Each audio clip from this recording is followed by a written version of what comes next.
Helen Hansel was able to win any competition she took part in. She was known as the contest queen.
Welcome, everybody. Welcome back to the War of Ideas. Today, we are talking about nuclear Armageddon, or the potential for nuclear Armageddon. We should be public, Travis. I'm going to turn on my video in a second. So Callin, the wonderful app that we've been platformed on for a while. This is for the people in the future who listen to these, because you do exist. Callin has had a recent update where it allows for video, and it also allows one to run everything from their browser, which means we're going to have some technical growing pains, but we should settle back into stride here pretty quickly. So my apologies if the intro music was a bit difficult. But next week should be dandy. We got Trav, as always. We got John Boy, one of my favorites, I have to say. We have two mystery men in the chat. I'd love for you guys to hop in and call in. In the chat, I have dropped the link for the Discord, Penguin Discord, as we know. But we'll talk more about that in the outro. For the intro, we're going to talk about this issue. And this issue is the conflict in Ukraine.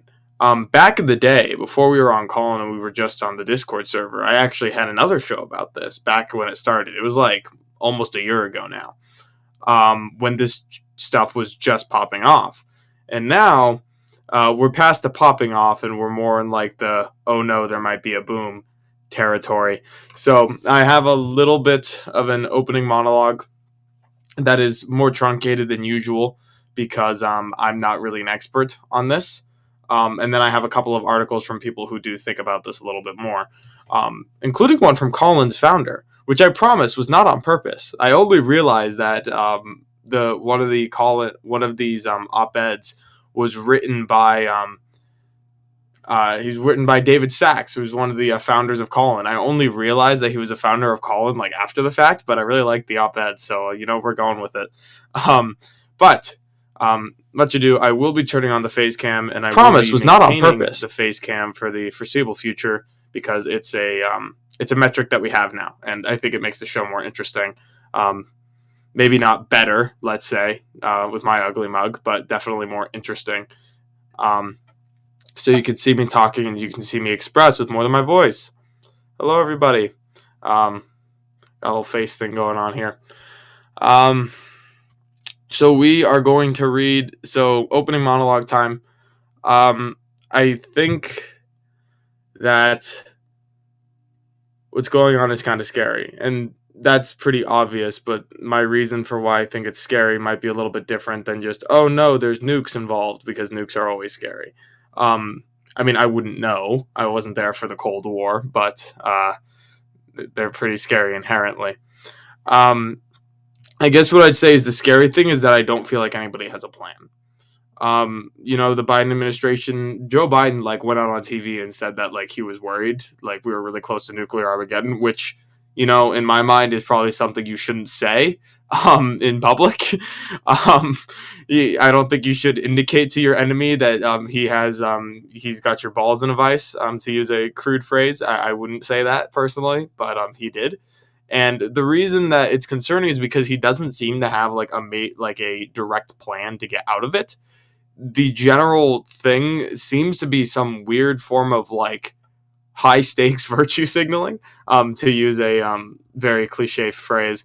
It seems to be high stakes virtue signaling where we just want to give Ukraine all the support it wants and needs because supporting Ukraine is the right thing to do. Quote unquote right thing to do. Whether it's actually the right thing to do is another debate we're going to have, but considered the right thing to do. And therefore, because it's considered the right thing to do, like on like a moral, like America does the good thing level and not on a pragmatic level or a realpolitik level, because it's considered like this abstract moral good, we're kind of doing it and we don't really have an end date. Like this money isn't conditional upon Ukraine acting in any way except beating Russia. It seems that our only end goal is for just Russia to outright lose and just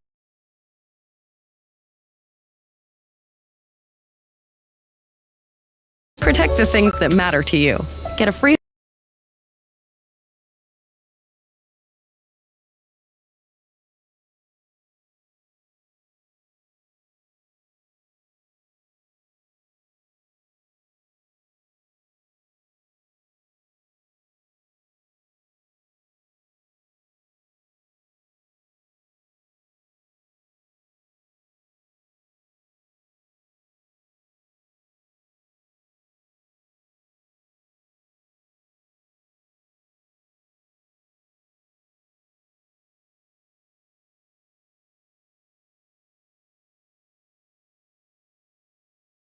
so 26.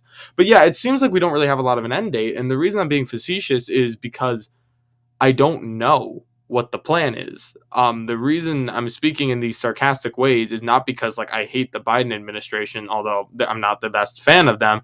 It's because they literally have not indicated what the plan is. So what I'm pointing out, these absurdist examples of what the plan is: spend forever, expect Russia to lose, and just simply like retreat like Homer Simpson into the bushes.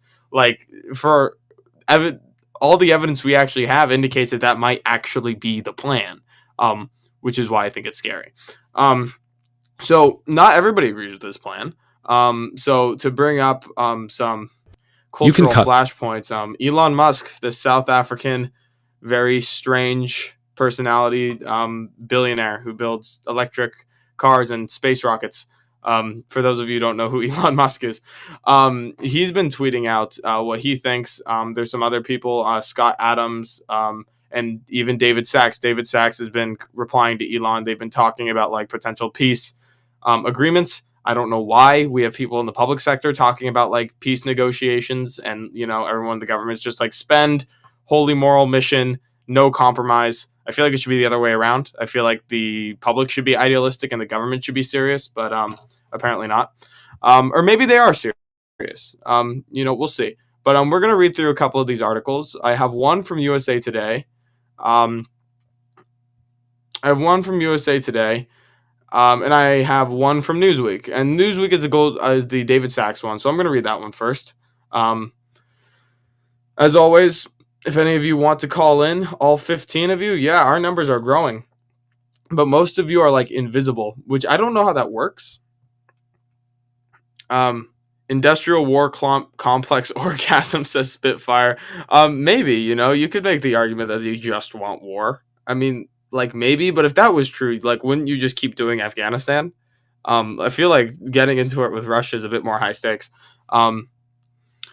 And I also am not super well versed on all the wars are money laundering idea. I know nothing about that. If somebody wants to educate me or try to convince me, go ahead. As you can see, I haven't shaved. I gotta shave. Anyway, sorry, I'm on I'm not really used to being on camera, so I'm being a little bit self-conscious. I'll drop that pretty soon. Anyway, we're gonna read this Newsweek article, written by David Sachs, the god of the call-in app, because he is the founder. And him and Elon have been going back and forth on Twitter. The place that is the most serious of political discussions happen. Pangburn said damn to my earlier statement. Yeah, that's where we're at, man. The serious political discussions are happening on Twitter, unironically. I would see, I'm smiling because if I wasn't smiling, I'd be crying. Okay, here we go. I'll read and then I'll start giving commentary. And then, as always, at this point, opening monologue is over. Anybody wants to call in, please go ahead if you have thoughts, stuff like that. If not, I'll just hear the sound of my own voice for 2 hours, which also works. All right. Titled, "The Neocons and the Woke Left Are Joining Hands and Leading Us to Woke War 3. Opinion," from David Sachs. So that is a very provocative title.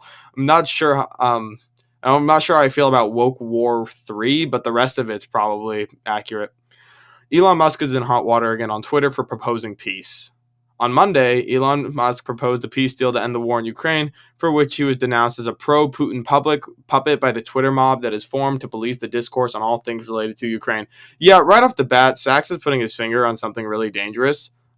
Maybe dangerous isn't the right word. I don't really like referring to speech as dangerous as a general rule, because it sets bad precedent, because you can regulate dangerous things, but we shouldn't be regulating speech. So, sorry, slip of the tongue there. But it's not good, because this idea where like you ascribe the worst possible motive. This is what we call bad faith.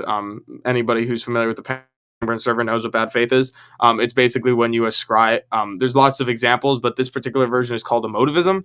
It's where your enemy is bad and they don't just have bad ideas. It's because like they want the bad. Like the misery is the point. The desperation is the point. The cruelty is the point. That's something you hear a lot about right-wing policies. The cruelty is the point. It's like, no, actually, your opponents probably aren't intentionally cruel. They probably just disagree with you and don't think it's cruel at all, whether they're right or wrong. So let's not do that. But like Sachs is pointing out, Musk got lambasted as a pro-Putin puppet because he wants peace. He thinks a compromise might be the safest and best way out of this ordeal. So he's been accused of being pro-Putin, and so has everybody else who has like talked about any form of compromise. And that's not helpful at all, because it means that you're not evaluating the arguments on their merits, like you should be doing in a civilized and useful society. Instead, we're just saying anybody who disagrees with me is motivated by evil, and therefore you can discount their arguments out of hand, which is how you do not have a productive discourse and how you do not have a serious country or a serious society. But that's what we're doing. But then again, it's Twitter. But then again, reality is reflecting Twitter because nobody has a plan, apparently. Let's keep going. Musk's tweet is as follows: Ukraine-Russia peace, : and here's his bullet points. Redo elections of annexed regions under UN supervision. Russia leaves if that is the will of the people. So there are border regions between Ukraine and Russia that are kind of disputed, not just because Russia's like, oh, it's disputed because I want it, and therefore any territory I want is disputed. No, there's some bordering areas of Ukraine, as far as I understand, that like speak a lot of Russian and are culturally Russian in a lot of ways. Those are some of the regions that Russia laid claim to. Their claim wasn't super legitimate, but they said that they had claim. So Musk is proposing that we have these people do elections, and then we supervise it with the UN, so Russia doesn't just stuff the ballot box, which they did do, I think, pretty recently. There was like 98 voted to join Russia, which nobody believes is a real figure. So if people want to leave, they can leave, and if they don't, they don't, and maybe that'll help appease Russia if there are border areas that decide they want to go with him, because then like every population is being self-determined while also giving Russia some land, which sounds bad, but the idea here is that you can't give them nothing, otherwise they'll use nukes. That's Elon's implication anyway. Bullet point 2, Crimea, formerly part of Russia as it has been since 1783 until Khrushchev's mistake. I'm not super well brushed on the history he's referring to here. Basically, he's saying give Crimea to Russia. Apparently, Crimea was part of Russia for a long time, then it wasn't, and then Putin took it again in 2014, and now Ukraine is trying to get it back as a non-negotiable. Elon is just like, let him have it. Elon also says water supply to Crimea assured. I assume that's just so Russia can't use them as a bargaining chip in the future, and that there is a water supply to them, and they can't be not starved out, but droughted out, I guess. And then Ukraine remains neutral. This is the big one. He's saying that Ukraine should not join NATO. And this is right, because Russia has repeatedly said, or Putin has repeatedly said, because Putin is, for all intents and purposes, Russia. Not all intents and purposes, but for a lot of them. We'll talk about the other intents and purposes and the wall he's been backed up against being the Kremlin. As far as I know, again, everybody take everything I say with a grain of salt. I'm not a foreign policy expert. I just read a lot. So that's the extent of my expertise. So just be aware that everything I'm saying is summarized and is basically a summarization and a analysis of a lot of shit that I've read from lots of different places. But yeah, so the idea is that Ukraine should be neutral. And the reason is because Putin has said multiple times that, oh, hey, Brandy, welcome to the War of Ideas. Nice to have you. I don't think I remember you. We're talking about Ukraine, nuclear Armageddon. Listen in if I say something interesting or if I read something interesting. Colin, give me your thoughts. Glad to have you here. But yeah, Putin has said that the reason that he didn't want Ukraine to join NATO, and part of the basis for the initial invasion, which again I don't think is good, but you have to understand what your enemy is motivated by and what they're thinking. Basically, they see it as a national security threat. The idea, apparent, like you could compare it to like the Cuban Missile Crisis, right? Russia or the Soviets. Like technically Cuba isn't part of the US, but they had like missiles rolled up to our front doorstep. Essentially, if NATO had control of Ukraine, it'd be a very similar thing. We wouldn't tolerate missiles on the border of Mexico or missiles in Cuba. If Mexico did have missiles pointed at us, we'd take Mexico City within like a week. That wouldn't fly with America at all. So Putin's making a similar point. He's saying that Ukraine it's a national security issue. They don't want to be bordered completely by NATO allies, by NATO aligned countries. They think it's a national security problem. When NATO was first established, somebody made the promise. I forget who it was. Somebody in the West. It sounds like BS because I can't cite my source, but somebody said we're not moving an inch east. Somebody like guaranteed that, and then they continued to move east. Putin said, stop doing it or we're going to have to retaliate. And then we kept doing it. We didn't have Ukraine join NATO fully, so they didn't get the defense protections, but we didn't guarantee neutrality. We kind of flirted with it. Seems like the worst thing you could do to me, to like flirt with giving them protections, but not really give them protections. It seems like the worst of both worlds. And so we did it, and we kept pushing east, and we flirted with giving Ukraine NATO alliance, and then Putin invaded on that basis, probably on other bases too, but that was one of the justifications. And so Elon here, to get back to the point, Elon is saying Ukraine remains neutral. So those are the four. Redo annexed regions that Russia has taken over. Let them vote. Let them actually vote by supervising it with the UN, and whoever the people in these areas want to go with, Ukraine or Russia, let them go. Crimea, give Crimea back to Russia. Make sure there's a water supply to Crimea, and then Ukraine should remain neutral for the foreseeable future. Maybe give them some arms to defend themselves, but that's about it. So continue on with this Newsweek article by David Sachs. No one in callers. Cool. Colorado says, so with NATO, countries have opt-in. To say Putin gets to make that call, I say fuck off. I mean, I agree. I think that Ukraine, I like the idea of Ukraine being self-determining and getting to decide whether it wants to be part of NATO. In an idealistic world, I agree. But I think in the reality, Putin says, if they join NATO, we're going to attack them. And if we wanted to say fuck off to Putin and have him join anyway and just put all the fucking arms we possibly can as a deterrent before the invasion even starts, I'm not sure if I agree with that, but it's definitely better than what we actually did. Or we could say Ukraine is neutral, we're not touching them, whatever. Or we could have them actually join and say, you attack us, you attack all of NATO. We could do one of the two. But instead, we picked option 1.5, which was shit, which made Putin think that there was a risk of Ukraine joining NATO without actually giving Ukraine NATO-like protections. So to Scott's point, I don't really love the fact that he can just use the threat of violence to control the actions of other sovereign countries, but the world is a place that I don't like a lot of the time. And be that as it may, we picked option 1.5, which was the shittiest option. Colorado, Scott. Scott is another host here at Pangburn. If you guys don't know, he's a wonderful, wonderful man. He said, if another country made the same demand of the U.S., every American would be up in arms. Correct. Correct. They couldn't because we're too strong. But we wouldn't like it either. Again, I don't really blame Ukraine in this at all. Like, at all. Like, even Zelensky, a lot of people who are of more my political bent really don't like Zelensky. And I'm just kind of like, he's doing what he thinks is best for his country. He's trying to get money out of the rich people. I would be doing the exact same thing in his position.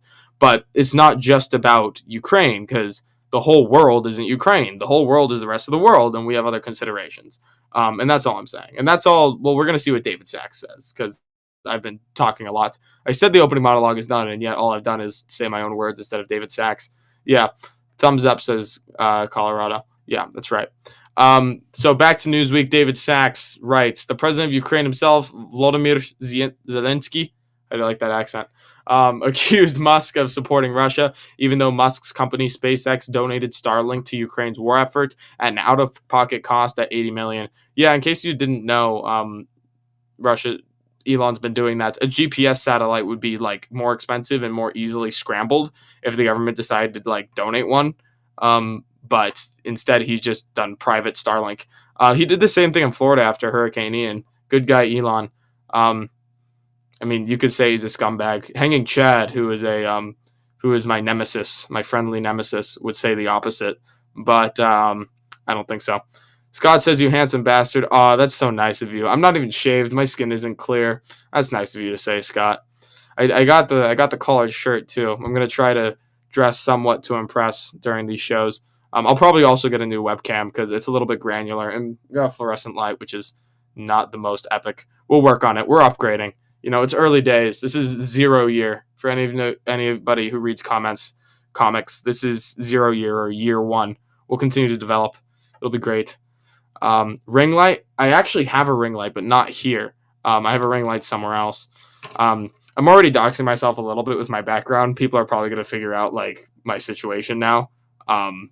When I was just a voice, not so much, but it's probably fine. I'm not that important.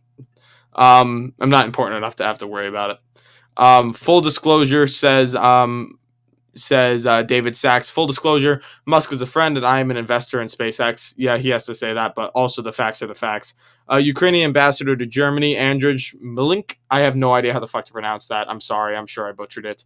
Andrzej Milink was less subtle, telling Elon to fuck off, while David Frum tweeted without evidence that Russian sources had used Elon to float a trial balloon of peace proposal because they're afraid of losing Crimea. Scores of blue checks on Twitter followed their lead, ordering Musk to stay on his lane.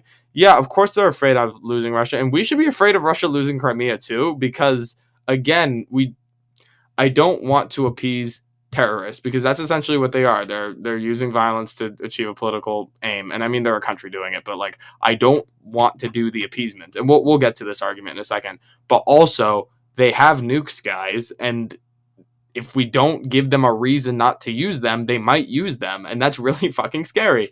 So to say that he's wrong is fine.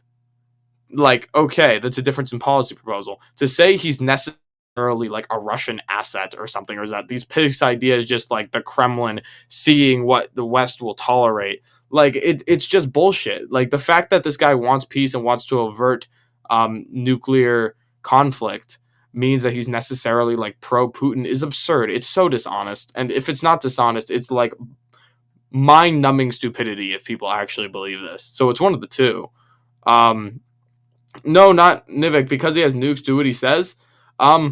A little bit, but that's not really my point. My point isn't that he's right. My point is that you shouldn't assume that he's like motivated by like being pro-Russia. That's what I'm really kind of pissed about at the moment. In the abstract, I agree with you, Nivek, but we don't live in an abstract world. We live in the real one, unfortunately. Or maybe fortunately, I don't know. Sachs continues. What matters in this story is not that Musk was told off, but rather that a Twitter hive mind is using the same intolerant cancellation tactics that they use to shut down debate on domestic political issues in order to shape U.S. policy towards Ukraine. Correct.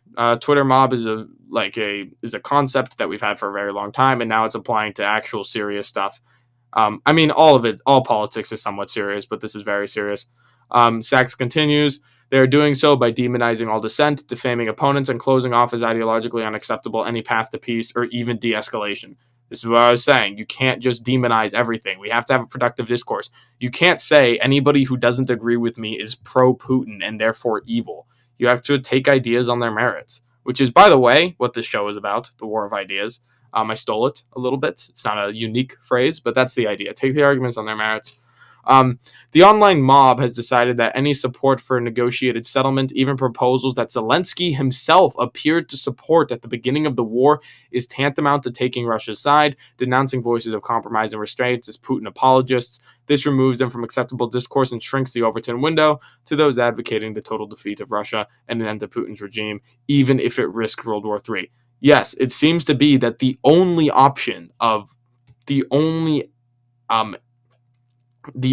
conclusion to this that the West is prepared to accept is Putin loses outright. He gets nothing in return. And he goes away. Complete and total defeat. And he goes away. Even if that risks World War III. Even if that risks nukes. That seems to be the only option. And to me, like, I don't know, man. Bold move, Cotton. Like, that's such a risky bet. Like, it just seems like a massive bet. I mean, I know we're thinking best case scenario, Putin gets like a bullet in his head. I mean, I don't know if that's best case scenario for me, but that's certainly best case scenario for the people advocating this idea. Like, Putin gets a bullet to his head, Russia like retreats inwards and tries to figure its shit out, and Ukraine gets to be Ukraine. Like, I'd love that. That is the best option, but you have to weigh risk versus reward here. Sure, that's the best reward, but also with it carries the biggest risk, and it's a pretty big fucking risk. And like everybody seems to be pretty sanguine about it.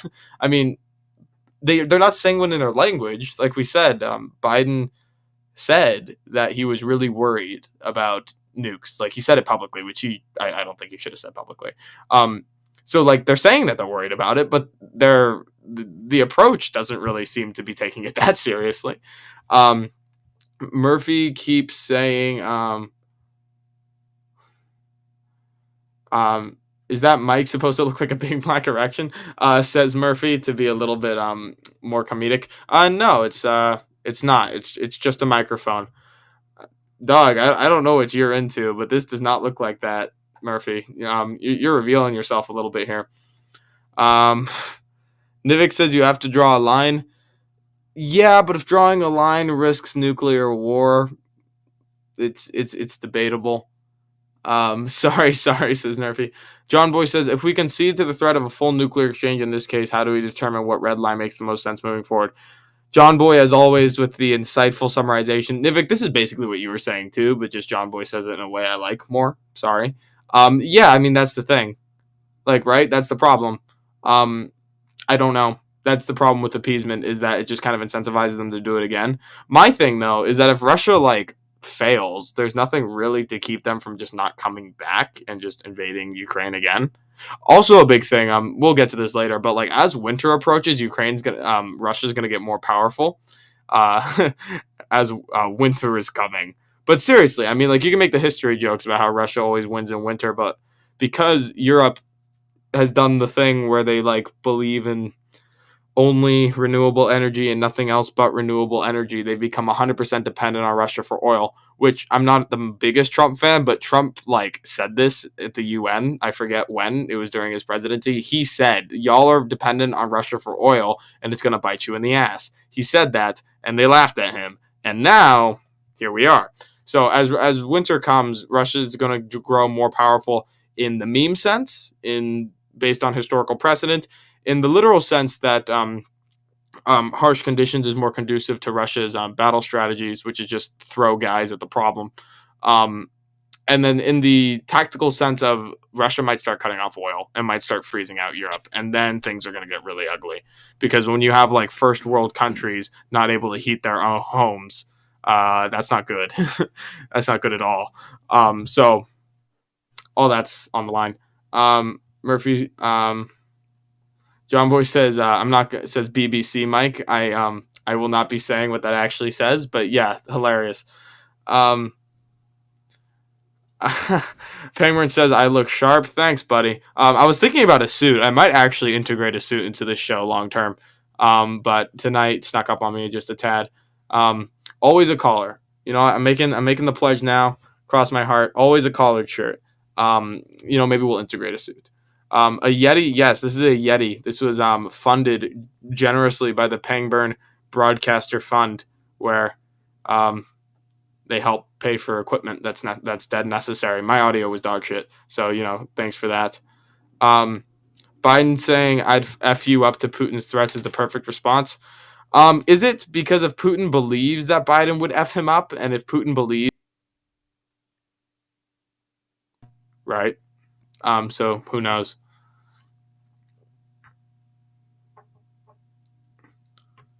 Nivik says you have to speak caveman to Putin. Putin isn't stupid. He's actually hyper rational. Yeah, there's also this thing that people think Putin is crazy. Putin is not crazy. He's just immoral. Like he's just like single-mindedly focused on what's good for his legacy and maybe what's good for like Russia. Maybe not the Russian people, but for like Russia as an abstract concept. But he's not crazy. He's just like a stone cold fucking murderer. But he's not crazy. He's rational. He's been saying what he's gonna do, and then he's done it. And we're like, oh shit, he did what he said. Because promises aren't worth anything now, but they're worth it to him now. So you don't have to speak caveman. You just have to give him incentives. I'll tell you what I would do in my like very very not relevant opinion. I'll probably say at the end what I would do, based on what I've read. But we're gonna continue with this article real quick. Sachs says that we've seen this before. Woke mobs on Twitter routinely demonize and defame their political opponents, impugn the motives of anyone who questions their goal or tactics, and squelch dissent even in their own ranks by declaring the debate on certain topics over. Correct. What Sachs is talking about here is not like which side. Travis wants to be in speakers. Oh, hey, Travis. Sorry, man. Sorry it's been so long. I didn't see you. No, that's all right. I just wanted to test the video up there with you. Oh, yeah, perfect. Do it. You got to invite to speakers, though, bro. I'm so... Can use video. I see. What a fucking noob. Let's get the noobs going in the chat. Literally everyone is a noob. This started like yesterday. Everyone is a noob. That title means nothing. What a fucking noob. It means nothing. Everyone's a noob. How you doing? Good, man. How are you? I am fantastic. When everyone is a noob, no one is. Up close and purple. I was saying purple because I look purple. So a Freudian slip. Up close and personal, I was going to say. You can see every zit. Yeah, it's bad. My skin is usually cleaner. We had a bad week just last fucking week. With you, man. You have no zits. No. I mean, we got a little bit. It's all right. We'll work on it. It's so crazy. Like we've known each other for so long. It's kind of whack. It is whack. What is this thing? It is weird. What is life? Tell me. It's strange. What is it? I have no idea, dog. I'm not that smart. Come on. Divine. Aren't you a professing Christian? I am not a professing Christian. Good. I'm metaphorically religious, which is how I say I don't know, but I'll be an apologist anyway. Divine Evil's here, by the way. Divine Evil is Russian, living in Russia in support of Putin. Holy Let's shit. Get in here. Come on, Divine, come up, join us, brother. Yeah, Divine. I want to read the chat. Divine Evil says, show your says, face, Divine. We know Russians like to kind of sit in the weeds, so we'll... Yo, that's not very nice. Yeah, Divine, come up and call. I would love to talk to you. By the way, our room is popping. We got some people. Amy, good to see you. Daniel, good to see you too. Divine Evil in chat says, it's funny this topic comes up, even though Putin never directly threatened anyone with nukes. He only said that nukes will be used against nukes, and no bars will be held if NATO intervenes directly, which doesn't mean nukes. I think it does. That's the thing that people are worried about. Like, if he says NATO intervenes directly, no bars will be held, which means that nukes are on the table, right? Because he said no bars. The implied bar is before nuclear option. He said no bars. Feels a little scary. But I don't know. I would love for you to come up here. He means that? I don't know. I don't know. He could be bluffing. You just mentioned, he does what he says, right? So, well, I'm saying he did in the limited aspect of him saying, if you guys keep fucking around and trying to bring Ukraine into NATO, I'm going to like invade. What's he In that going to instance, he do? said what he was going to do. Huh? What's he going to do if Russia really was to do something catastrophically terrible? Like, that's just a bulldozing of that country. It's basically a Right. race to Berlin. We understand. Right. 100%. You're only going to push the nuclear option if like you are aware that like you've lost everything. That's the call-in's open. They're humanist. Yeah, call in, guys. Divine Evil also says, I guess people trust their MSM more than what the guy actually says for anyone to listen. Look, nukes are on the table, dog. He mentioned nukes. We're not saying he's definitely going to use them. We're saying that they're on the table, and putting them on the table at all is very scary and something we should talk about. John, I think Divine should get special privilege if he calls in, just because he is a Russian living in Russia. Divine, call in. We want to hear from you, brother. I really do, because, again, as I've said, I don't actually know anything. I'm just a conduit for a lot of shit that I've read and some basic analysis. What are you talking about? You know a lot. You've just been talking about what you know. Right, but I only know that because I read stuff from people smarter than me. You're a being capable of knowledge. You're full of it. I like to see myself as more of a referee, with my a biased referee, let's say. Because you hold that shield that has no a little powers. bit. Which actually brings us back to what Sax was saying. Ironically enough, you like that segue? One thing you don't know, by the way, before you get into Sax, is that under that shield that you hold, you're holding a knife that you go out at night and do terrible things. Drive around like Jeffrey Dahmer. I don't know about the Dahmer thing. Dahmer plus gay. I like Jack the Ripper. Let's do Jack the Ripper. Okay, he was a little more dignified. He is a little more sexy than the other two. It's so true. John Wayne Gacy was fat, and Jeffrey Dahmer looked like some kind of like salamander thing. Although a lot of women do think he's top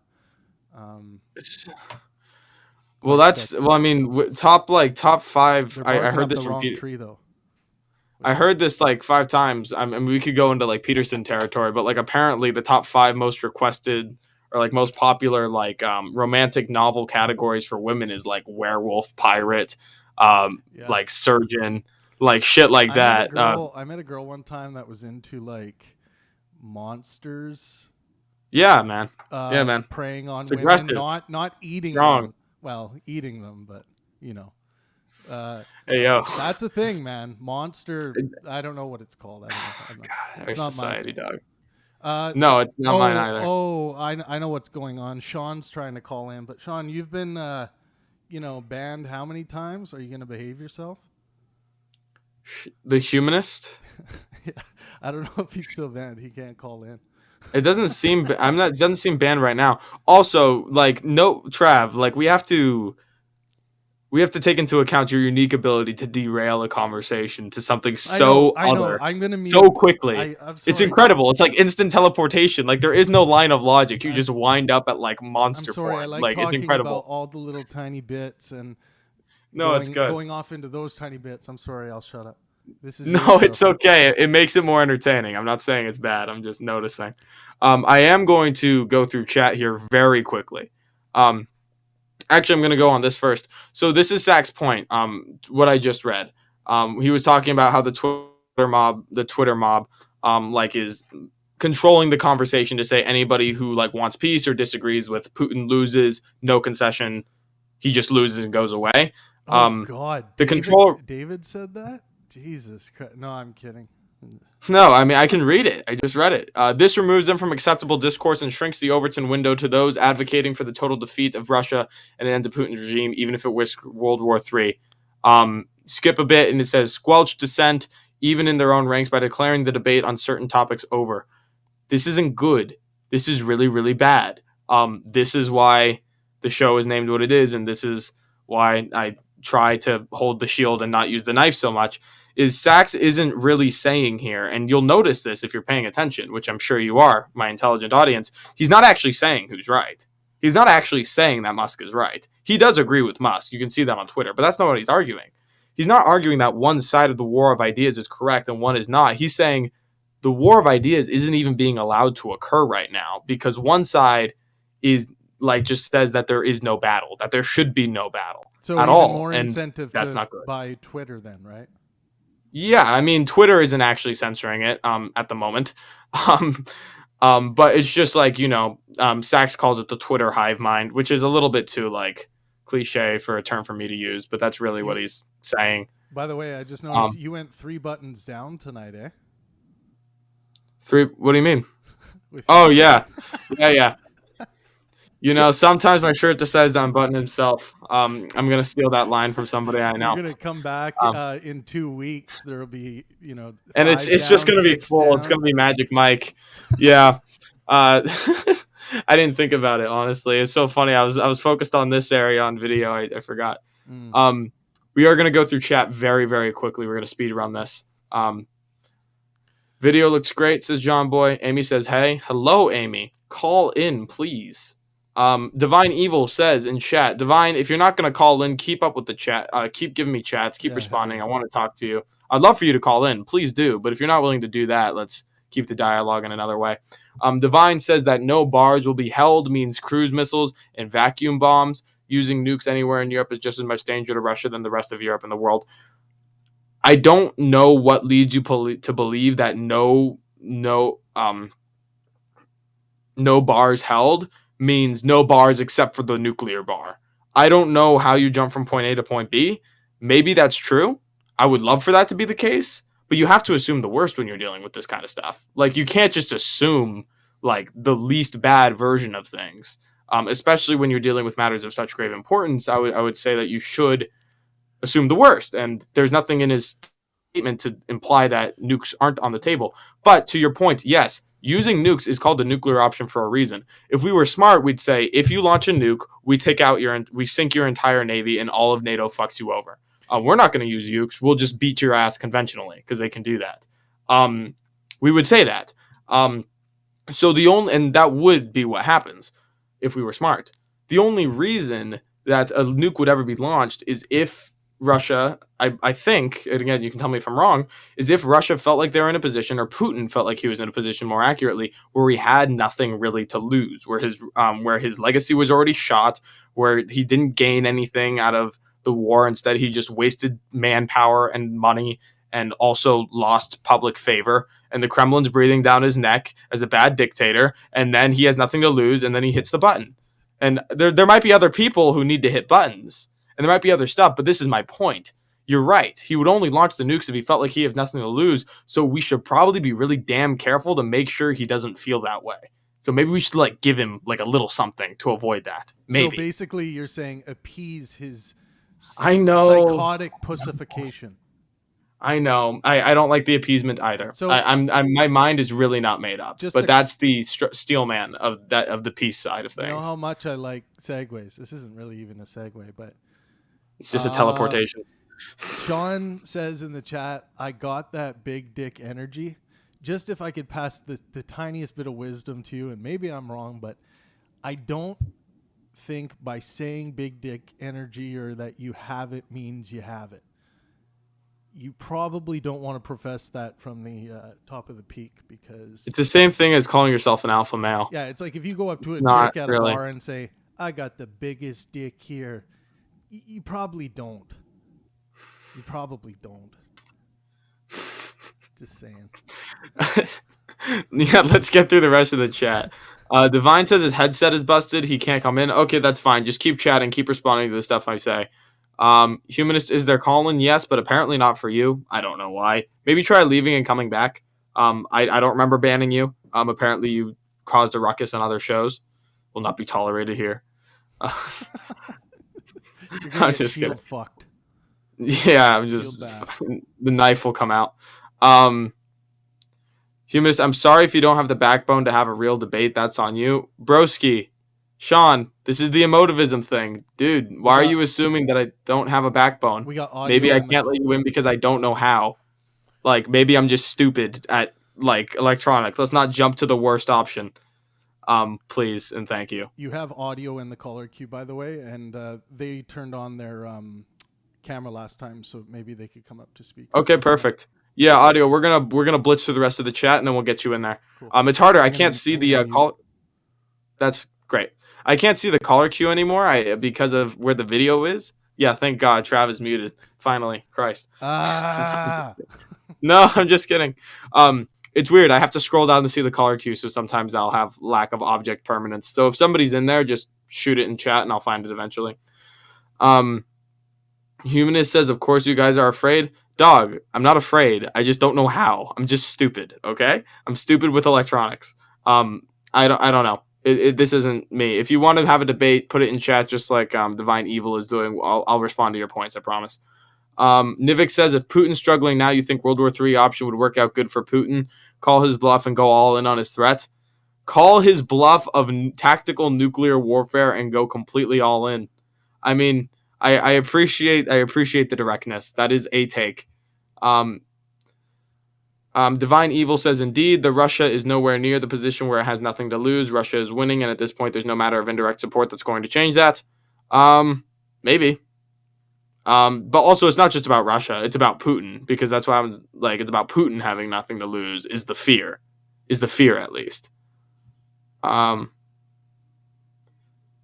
Divine says, I know you guys likely only heard everyone saying Russia was losing, under-equipped and undermanned and so on. That was unfortunately a lie meant to prop up support. You know what? I'm not going to lie. That is what I've heard. I've heard that Ukraine has largely pushed back and has even struck into Crimea. But I am also of the opinion that once winter comes, things are going to turn for Russia a little bit more. But yeah, I mean, if you think they're winning, why do you think they're winning? What have you heard?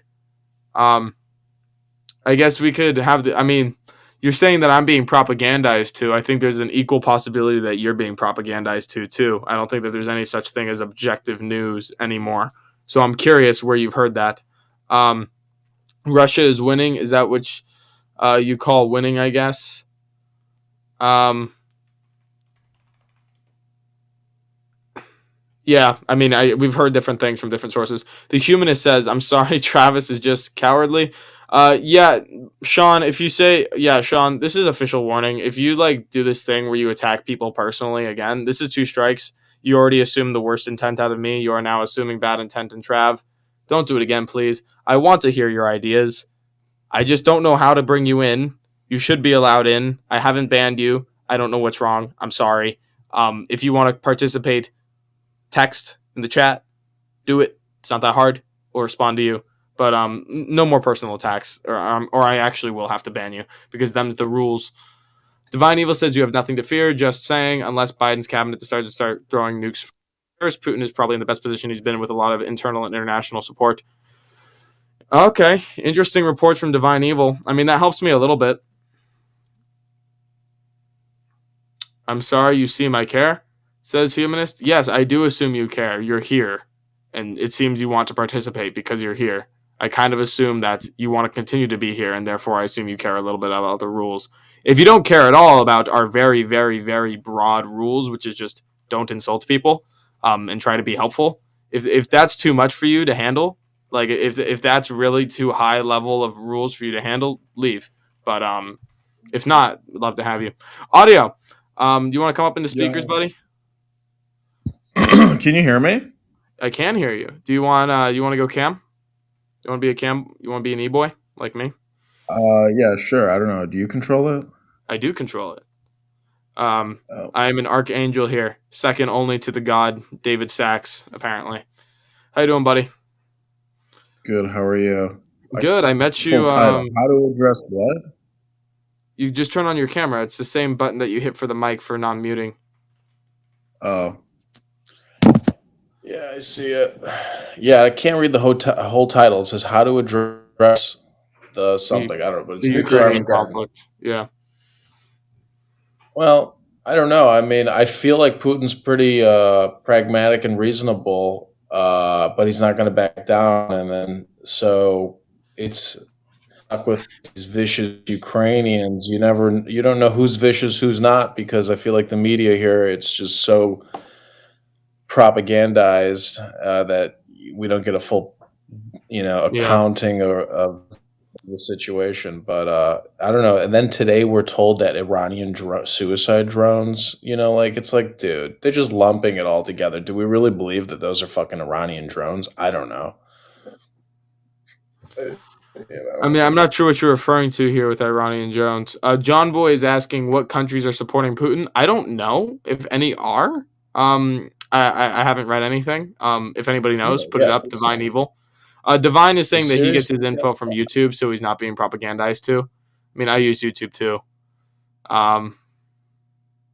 You talking about CBS, NBC, ABC, a lot of Disney, Verizon, AT&T. I mean, a lot of that is just Operation Mockingbird, CIA propaganda that's put out into the news on a daily. And it's weird because it seems like they're doing it just to like influence the super consciousness or the consciousness of the nation, the collective mind. But who knows? I don't know. I mean, I feel like Putin's pragmatic, but the thing is, it's called de-escalation or de-escalation of hostilities. So, will they come back to like de-escalation, or are Ukrainians just going to keep attacking the new Russian breakaway regions, and like never relent? I don't know. Well, It seems like de-escalation doesn't seem to be on the table for people in the West, apparently, from what this article is indicating, and from what I've heard out of the White House. It seems to yeah. just be fund Ukraine forever until they like win. I don't know what the fuck winning looks like, but win. I think they'll just keep backing. There seems to the be no Ukrainians and using de-escalation plan. I don't know. Well, that's the thing is like, can Putin broker one? If Putin can like somehow humble himself and do it, it's possible that the Ukrainians will say, you know what, okay, fine. Because never underestimate the Ukrainians' ability to switch sides and say, you know what, right. go fuck They're yourself. just doing America. what's in their self-interest. Yeah, they want peace, but at the same time, they have this tremendous influence now from NATO, which totally corrupts the military regime that's controlling the country. A little bit, yeah.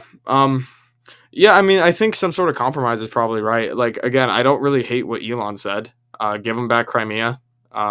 Let people on the borders, the recently annexed areas, vote. See what they want to do. Everybody walks away voluntarily. Prevents, like, again, that's appeasement, and that's kind of scary. I don't really love the appeasement side of things, but it seems better than just like keep funding until somebody quote unquote wins. I don't know. That's what it seems like to me. It's fucking nuts, dude. This is insane. It is. Joe Biden and the Democrats are insane. Like my guy said that he was like super scared of nuke. Like, this is not an exact quote for the record, but he said like, I'm super scared of nukes. He said that in public, to the public. He said that, and then also the plan is just to like keep funding Ukraine indefinitely. Like, if you're actually that scared, wouldn't you try to like go to the negotiating table? I don't know. Seems like contradictory to what he actually said. There's some activity in chat I think I'm going to need to address here in a second, which is less useful and productive than this. But go ahead. I always just speculated that the false flag will essentially be like a CIA thermonuclear detonation that will be blamed on Russia. A low-grade thermonuclear. That's a take. And what makes you say that? I mean, for those of you who don't know, for those of you who don't know, the reason there's a Western-friendly government in Ukraine in the first place is also because of a CIA coup thing, allegedly. Like, no, there's never going to be hard proof of that because that's not how it works.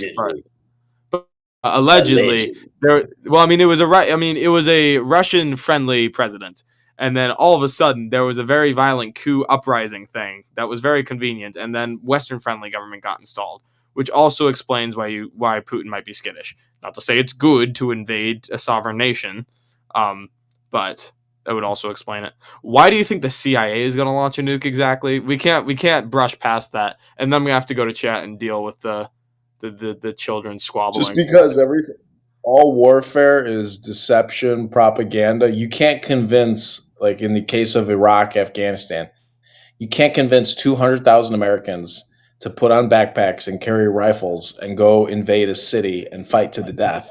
Like, war is fucked up. So it requires a false flag event to create a national consciousness movement. Why does it have to be a false flag event? Why can't it just be a real flag event that is bad? Because what I'm telling you is like, to go to another city and to just start shooting in the streets and to take it over, it's pretty gangster. You got to be a real you're talking ancient warfare. So like to get people to do that nowadays, you have to create false flags. It's the only way. Humanist, hold up. I'm going to make you a speaker in a second and deal with you. Don't leave. I guess my question to you, Audio, is what's the incentive? Show me the incentive. It's Smedley Butler's War is a Racket. It's profits, baby. Money. Launching a thermonuclear, the CIA putting a nuke in Ukraine is good for how? Connect the dots here, dog. How's that I'm good? just saying it's a speculation and a theoretical imaginative projection. That's it. Like no evidence, right, but like theoretically. No narrative, nothing other than to say that could be some strange, it's just an imagination. It's just a thought. It's not right, even but memory, usually one's imagination explains the motive. That's all I'm looking for. I'm just looking for the motive. It's the false flag narrative. That would be the but how is it pretext. good for the CIA or for the U.S. if a it's nuke propaganda goes off? against Russia? It's the all or nothing. Okay, so we hate Russia that much. Okay, so that's the idea. Okay, I see. Yeah, propaganda. It's a big because. you don't understand. A nuclear warhead is just TNT times 10 times the tonnage. It's just TNT. You can call it whatever you want. It's an explosion. A little more complicated than that, but yeah. You know what I'm saying? It's still you can calculate out TNT. Yeah, you can calculate. I mean, that's kind of interesting. I mean, like it's very obvious that the powers that be in the West right now really hate Russia. Like not just for the stuff they do, but just like it seems to be on a pure ideological level. Like they're kind of the boogeyman that we refer to all the fucking time. So, I'm not really a big conspiracy guy, but the idea that like the CIA launches a nuke just so we have an excuse to fuck up Russia because that's what like the elites want, like, I don't know. Motive checks out. I think it's a little, I mean, I'm not sure if I buy it completely, but interesting. We'll see. Dude, we'll see. If they do COVID, fuck, what's a small low-grade nuclear detonation? No big deal. Who did COVID? Oh god, that's a whole nother thing. All right, we're gonna deal with chat here, because we have to deal with chat. Humanist is calling. See Audio. Good to have you, buddy. Please come back. Really enjoyed talking to you. So Humanist is calling everybody a coward, like a child. I'm sorry, I shouldn't engage in the ad hom either. He's calling everybody a coward. Divine Evil. He's calling everybody sad and cowardly. So I am very negligent to ironically negotiate with terrorists and give this guy what he wants and give him a platform because he's just making a ruckus. So I'm very hesitant. However, I'm going to do it anyway against my better judgment. Kind of like my opinion on Russia. Ironically, we're going to get through the rest of chat. Humanist, I am going to bring you into speakers. Because for some reason you're not allowed to call in. I didn't do that. No one is cowardly. No one is silencing you. Believe me, man, you're not that important. I don't care that much. I didn't silence you. I've never met you before. I'm actually going to bring you in to speak. And we'll see what debate he thinks that I've been avoiding, because I don't even know what his position is. He hasn't actually said it. He's just said that I'm a coward. Colorado asks, how am I cowardly? Humanist does not answer. He just says, I'm so smart that I need a cult to win. I don't have a cult. Divine Evil says, well, right now it's escalation because when Ukraine uses the goddamn bomb trucks to attach Kerch Bridge, when that was built to connect Crimea to mainland Russia, you have to make clear statements. That's actually fair. That was pretty fucking crazy. Ukraine did a bomb truck. I mean, they didn't take credit, but we kind of know it was them. Connecting, it seems like Ukraine is going for Crimea. It seems like they're going for all of it. The whole, I'm not locked in here with you, you're locked in here with me. It feels like Ukraine's going for Crimea. There's this one theory, I think Scott Adams put it out on Twitter, that they're doing that. They want to get Crimea, not to keep it, but just as a bargaining chip so they can compromise with Russia by giving them Crimea back and then not having to lose anything while still having a bargaining chip to end things, which is an interesting theory. I think going for Crimea is probably a bad idea. Divine Evil says Russia did just that with 120 cruise missiles and drone strikes all over Ukraine, hitting power infrastructure, government buildings, intelligence offices, and foreign leading quarters. Russia had a wide spy network all over Ukraine from the beginning. Okay, Russia's also been hitting civilian populations. So again, I like to talk about things realpolitik. I like to talk about things pragmatically because I think that's the most helpful. But you also have to zoom in and remember what's actually going on, which is the invasion of a sovereign nation in which civilians are in the crossfire. So obviously, war in general, and this one as well, is very, very evil and very bad. Maybe not evil. Evil is a very strong word. Maybe evil, but definitely horrific. Definitely horrific. Don't negotiate with terrorists, says Nivik. If you give a monster a cookie, he's gonna ask for a glass of milk. I think it's if you give a mouse a cookie. I think is the thing. Yeah, again, appeasement's definitely the big risk, but again, on the other side of the risk is just like an actual nuke being used, which is also scary. Is there a scenario where Russia would use nukes first if Putin is put in a position where he has absolutely nothing to lose? Yeah, that's the scenario. But we're not there yet. So I'm just saying we should probably risk getting there. I got the ability to call in. Wait, Humanist has the ability to call in and he hasn't yet? Then why aren't you calling in? Dude, what the fuck? Okay, I'm gonna invite. Okay. I think that they could scare Putin where like he goes, oh God, these people are crazy. You know, like, because even he would look at 9/11 and say, wow, the Americans are psychos. So Yeah. like, stop. Audio. Sean, Please hold stop. up. Sean, Please hold up one stop. second. I want to finish this thought and then we'll go to you. I promise, dog. I promise. I got you. I can be respectful. Yeah, we'll get to you in 1 second. I promise. It's actually kind of interesting. Trump's strategic ambiguity worked because he was fucking crazy and nobody knew what he was gonna do. But when Biden does strategic ambiguity, it doesn't look like no one knows what he's gonna do. It looks like no one knows what he's gonna do, including him. So it doesn't work that well. I would like some less strategic ambiguity. I'd like to say him to do something with a stick and say, if you launch a nuke, me and my NATO buddies are going to sink your entire goddamn navy conventionally, and we're going to wreck your shit. But if you come to the negotiating table, we won't wreck your shit. But don't use a nuke, though. Like, I would like some carrots and sticks and be very clear. That's what I would like, personally. I don't know what the carrot is. Cones, you know? Huh? Like, my point is like, you don't know who's scarier, an old man eating an ice cream cone who doesn't know what the fuck's happening, or Trump who's also bombastic. Like, it kind of throws the Russians off where they're like, we don't know what's happening over there. The fuck this guy's gonna do. Yeah. It's just interesting. Two different people doing strategic ambiguity has very different results. All right, Sean. Welcome to the War of Ideas. Okay, Sean, the reason you're able to call in is because Pangburn unbanned you. I don't have control over that banning. It's not on me, dog. You've been calling us cowards and afraid to debate. Not really. I'm talking to you now. What makes you say this? And do you actually have an opinion on the issue? Or are you just here to call me names? I'm right here, and I have lots of opinions on these issues. I'd love to hear them. Yeah, for the Painberg in general, I think you guys have a few excellent people, like actually fantastic people. I've actually not came across you, but the issue is that I think that like the ability to speak freely and actually have the topics discussed in ways that are not agreeable because of the fact like you guys have and this is just for the Painberg session because I can't answer your other question about my issue on Russia, which I think the United States started, but that's a different question. I mean, I think that's right. Actually, I think I'd agree. Okay, that NATO kind of put its toe in the water. Oh like, yeah, it did option 1.5, and it was not good. We talked about that at the beginning.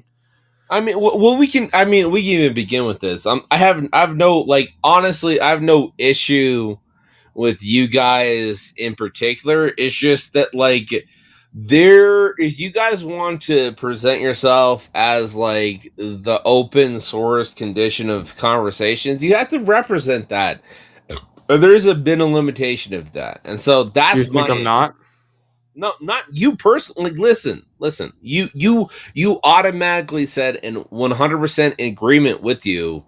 I've never met you. I don't know you. You know what I mean? So in no way am I saying this is about you. Okay. But I think that there is always a mechanism where you get a sense of power. Not talking about you, but I'm talking about like an organization or comprehension. It's like we have all these people watching us. We've developed this system. We've developed this platform. The problem is that like if you're looking at the world, the biggest problem is that the average person doesn't have the ability to speak. Now me, I'm just a fucking dick. I'm not gonna hide it. I'm not gonna even lie about it. Kind of pick that up. But yeah, I'm a dick. Like I've always been, I kind of always will be, because of the fact I just literally, it like biting my tongue begins to the point that it's like acid in my fucking veins. I'm a dick. Okay.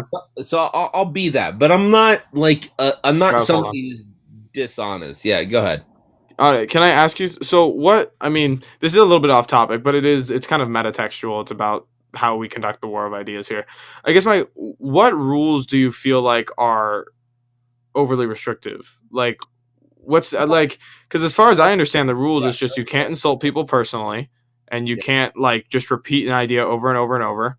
And you just have to try to be helpful, and that's basically it. You just have to try. Yeah. What rules have you felt that are overly restrictive? I'm curious for your experience. It's hard to say because of the fact that, like, I do understand there are restrictions in working in an organization. I was a part of like the March for Medicare for All, the first march, the successful march. I was a big part of that, and they got rid of me, and they failed miserably. So I do understand there's an inherent level of difficulty of dealing with massive amounts of people, engaging with you. What I would What's the say, idea of ordered liberty, right? You can't yeah, have pure libertinism, or actually no one's actually free to do anything, and you have the purge. exactly. You have to have Yes, ordered liberty. it's a difficult concept. The issue is that the issue is that it's hard to nail down.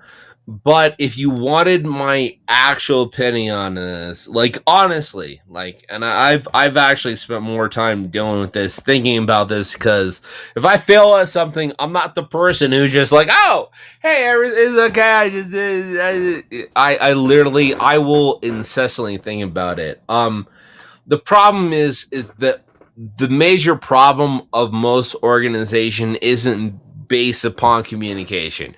It's based upon an ideology of agreement. The issue is that if you want to build an organization that's truly effective and truly complex, you need to actually have different ideas, and you need to have a place for those different ideas to be spoken, but more than spoken, realized. The problem is that once these ideas come to any point of conflict in most organizations, I'm talking about like just like volunteer organizations, they become very quickly like anesthetized to the point that they're attacked and degraded and hurt and treated Okay. like shit. If Okay. that makes sense. If that It does make sense. I'm still looking for specific examples here, though. But I understand the theoretical framework that you've laid out. I think I agree with it. I'm just curious how it applies in our case specifically. No, you're not wrong for that, because you reframe the question so I can answer it quickly. Yeah, like I always want to hear from you, but I also want to hear from lots of people. No, that's fine. Yeah. I want you to reframe the question. So I forgot the question. I'll just be honest. The question is, what experiences have you had where you felt like somebody was being cowardly, or was refusing to debate, or was being overly restrictive with the rule or with free speech? I'm just curious because, at least on my show, I try to avoid that. The Pangburn rules are pretty consistent. I got you. So I'm curious where the problem was. Okay. It's So I can fix all over. No. Thank you for the question, honestly, because you're reframing it in a very well mannered. It's a very well structured way. All the fucking time, everybody. I mean, like all the time, we are looking at a condition of comprehension, understanding, and I guarantee you, everybody watching now knows the condition to which they have reframed the fucking truth. They've reframed their comprehension. They've reframed their understanding. They've reframed their ability to actually evaluate a situation to make something more soft than it actually is, because of the fact that's what we're trying to do. We're not talking about what is not. What we're talking about is that I'm expected to be in this particular condition, in this particular system, and this particular way, and that is my definition. My definition has to be defined by these conditions, and that is the problem I have. And honestly, like, I don't really care about, and I'll be honest with you, I was giving you guys shit because I'll give you guys shit. You know what I mean? I don't need this. Like, if all Colin is taken from me, I'm not going to look at myself like 1 second in the mirror. Besides, like, that's kind of funny. And I'll just move the fuck on. But the problem is, we are talking about human people. There are conditions to which you guys could evaluate and develop a more complex system of engagement and comprehension and understanding. The problem is that, like, a lot of the times we get lost in the weeds. When I say we, I'm talking about people who are talking about complex topics who don't always seem easy, but we actually mean well. And the point that I'm making is just simply this, like, you know, I hear you, and I actually got no issue with it, my dude. Like, honestly, John, you've been fantastic. I got nothing respect for you. You've given me the condition, the ability to speak. The problem is like, where do we go right now in this condition of actually having the ability to move humanity forward? Because right now, I'll give you honestly my condition. I don't give a fucking about Colin. I literally don't give a fuck about Colin. I could be I can be the most famous motherfucker in the fucking goddamn world. Guess what? The world is still gonna end. You know what I mean? We're looking right now at the barrel of a fucking gun. Most people don't understand that. It's not a fucking joke, like, literally. And to me, to live my fucking life as a mechanism, like, I give it 2 fucks about the fucking perception of Colin when I'm looking at the extinction is a fucking joke to me. It's just a fucking joke to me. It doesn't mean I'm not gonna be serious. It's not gonna mean I'm not gonna talk serious, but does it mean you can't follow the rules? Because, like, by the way, I respect it. If this is your theoretical framework and you're just like, look, life is short, I don't really care what the rules are. I'm just gonna operate how I want to operate. Is that what you're saying? No. I'm just trying to understand. I'm just trying to understand the connection here, and then I'm gonna have to move on in like a second. So I'll give you the last word here. No, you have legitimate point, but what if the rules are dictated by a system that is limiting the general conception or the general belief of a lot of ideas? So I have no problem following the rules. I really actually don't. But the problem is that our ideas about what structural authority means is a mechanism of authority. What if the authority is wrong in 1 or 2 or 3 or 4 places? How do we go about actually bringing that into account?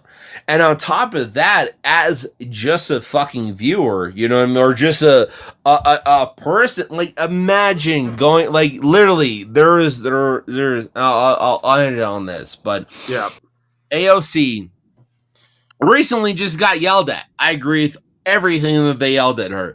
The problem I would disagree with is they brought Tulsi Gabbard into it. If they did not bring Tulsi Gabbard, it's just screaming at AOC being great. But the problem is that you're talking about a structural condition of power that you have no actual mechanism of engaging with. What is the basis that you are hoping to actually formulate and create to actually engage within that? And what I would say is the same thing with this. Like, if you guys want to be a motherfucking system of power or power of change, what are you doing to engage the complexity of human existence and human understanding to actually create a condition, just the fucking condition, and not shut down the condition to create a level of power and rage and anger or just fucking conversation? The problem I see with you guys, and this is where I'll end it, is that, like, I actually see a lot of great conversations had on here. And in fact, I think I agree with you. With your point, talking about Russia, like, literally, Russia did a lot to fuck up. But America has been, like, fucking antagonizing Russia for years. Yep. We need to talk about that. You know what I mean? Yep. We really do need to talk about that.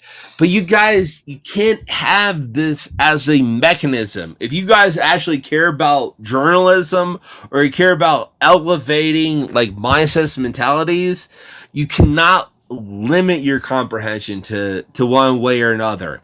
And I'm a dick. I'm not gonna lie about it. Like, I'm not gonna hide it. Yep. But yeah, and like I can finish up real quick. The point that the point that I'm gonna say is this: is that everybody expect us to think in a similar capacity, in a similar way. The problem is that those who think differently are always going to find problems. Once you create a situation where you're about different types of thoughts, but once a person pisses you off, you're going to just ban them. That becomes a very difficult element for you to actually like live for. You know what I mean? You got to be careful. Yeah, so I'm going to agree with you. You got to be careful. I do my best, but everybody's human.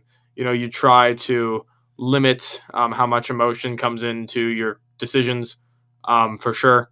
And I think you're right. I think that fundamentally, if there's a set of rules that you are ordering a conversation with, that inherently limits the conversation in some ways.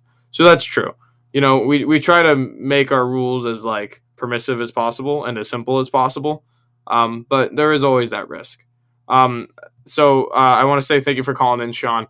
I'm going to go to chat now, but I really appreciate you calling in, man. Please come back next week or call in a bit later in the show. But I want to move on to another topic here. For sure. How's that sound? Yeah, I just want to say, man, like, honestly, I have no beef with you. Never had any beef with you. You know what I mean? We're all we're all looking at kind of I want to say this real quickly. We're all kind of looking at like nuclear warfare and the end of the world. We've been doing this since 2020. You know what I mean? It's hard for all of us. You know what I mean? Yeah. I can see that. It's been rough since 2020. Yeah, thanks, Sean. Really appreciate you, dog. We're going to go to... Yeah, it's been rough since 2020. This is interesting. Like, I've disagreed with a lot of people in some pretty extreme ways. And, God, this video really is going to be helpful, isn't it? Like, if I can get, like, hanging Chad on video here, we could get us yelling at each other. Really good. But I've disagreed with people. Like, we've had full-on Stalinists on the show. We are going to have a show about that eventually, at some point. I'm trying to work it out with him. It's like a full-on Stalin apologist. It's insane. And yet we're always like friendly, which is kind of crazy. It's I'm not one of those people who is like, oh, we all agree on what we want, but we disagree on how to get there, and we're all really not so different. No, that's not true. We are very different. We do not all want to get to the same place in a lot of ways. Maybe like ultimately like happier people, like okay, but that's so abstract that I don't give a shit. And yeah, on Colin, I can still be friendly. So at least we all share the shared value of the dialogue, it seems. Pretty quick turnaround with Humanist from the chat insults. And then when he was on chat, he was a pretty nice guy.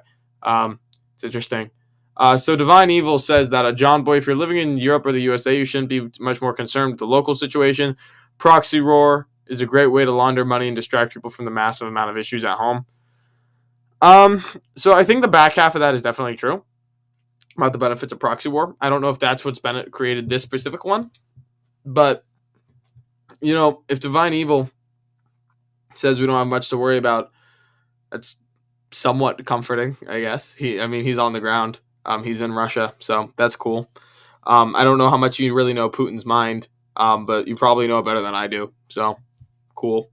Nivik says NATO's fault. Lol. No, not lol. Like, at the end of the day, obviously, Russia invaded a sovereign nation. At the end of the day, they gave the go order. At the end of the day, it's their fault. But the fact that NATO continued to do things that Russia said don't do, or we're going to fight back, we continued to do it.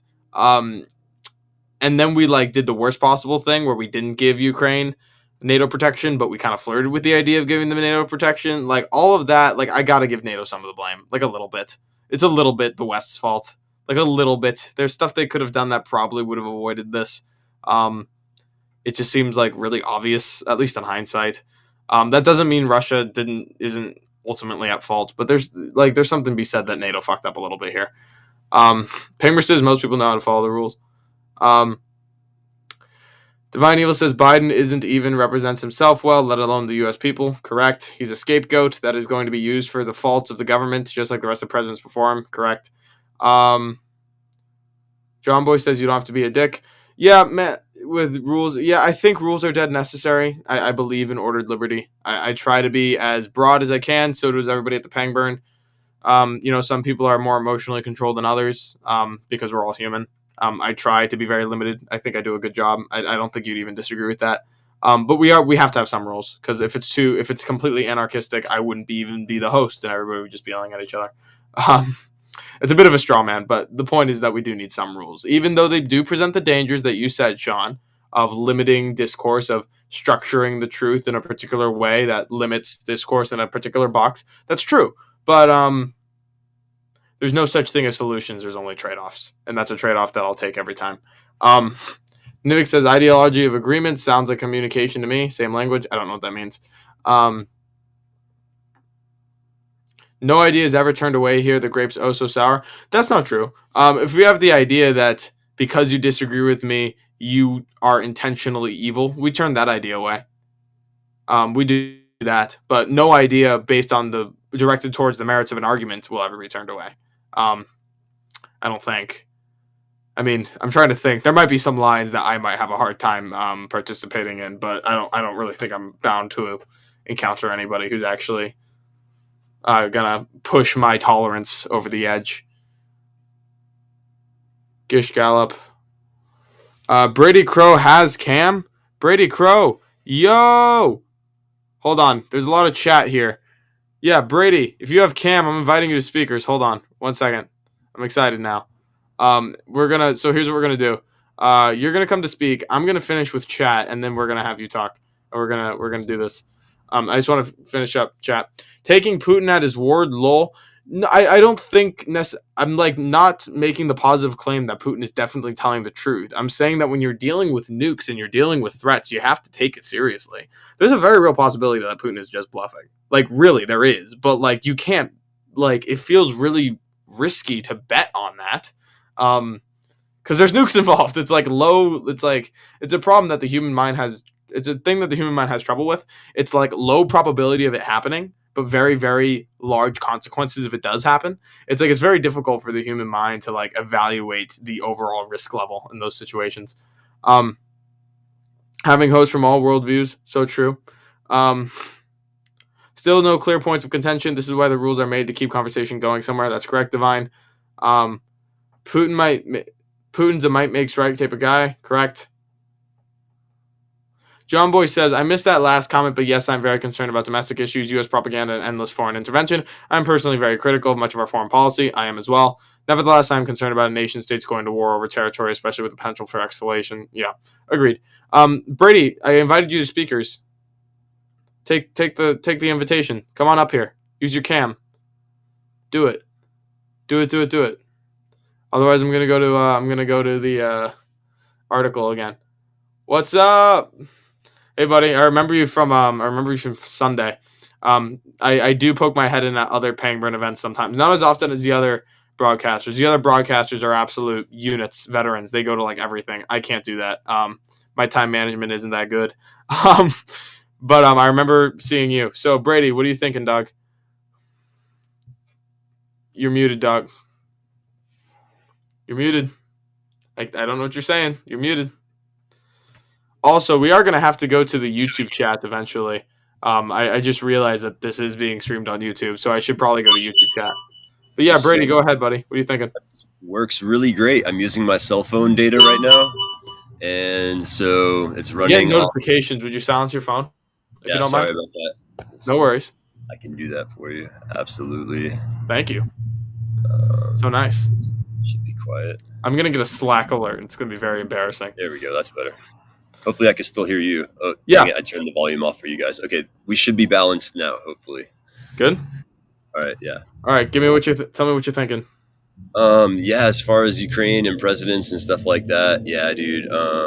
Someone mentioned Biden being a fall guy. I think a lot of our presidents and elected officials are fall people. They always wind up that way. To distract us from the unelected shadow government lies under the surface at all times. It's the people Could you be referring to the swamp, perhaps? Oh, the swamp. Well, the swamp creatures. Yeah, sure. I mean, that works.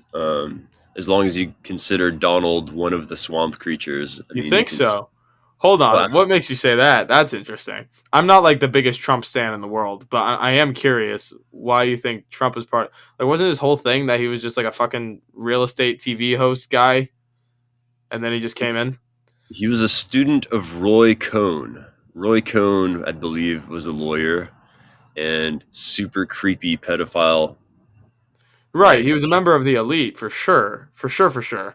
Well, And so depends on what you mean by Roy member. Cohn- He was an elite. Whether or not he was a member of the elite is debatable. But when I talk about the swamp or like the unelected bureaucrats, I'm not thinking about all elites. I'm thinking about like everybody in the bloated bureaucracy under the executive branch.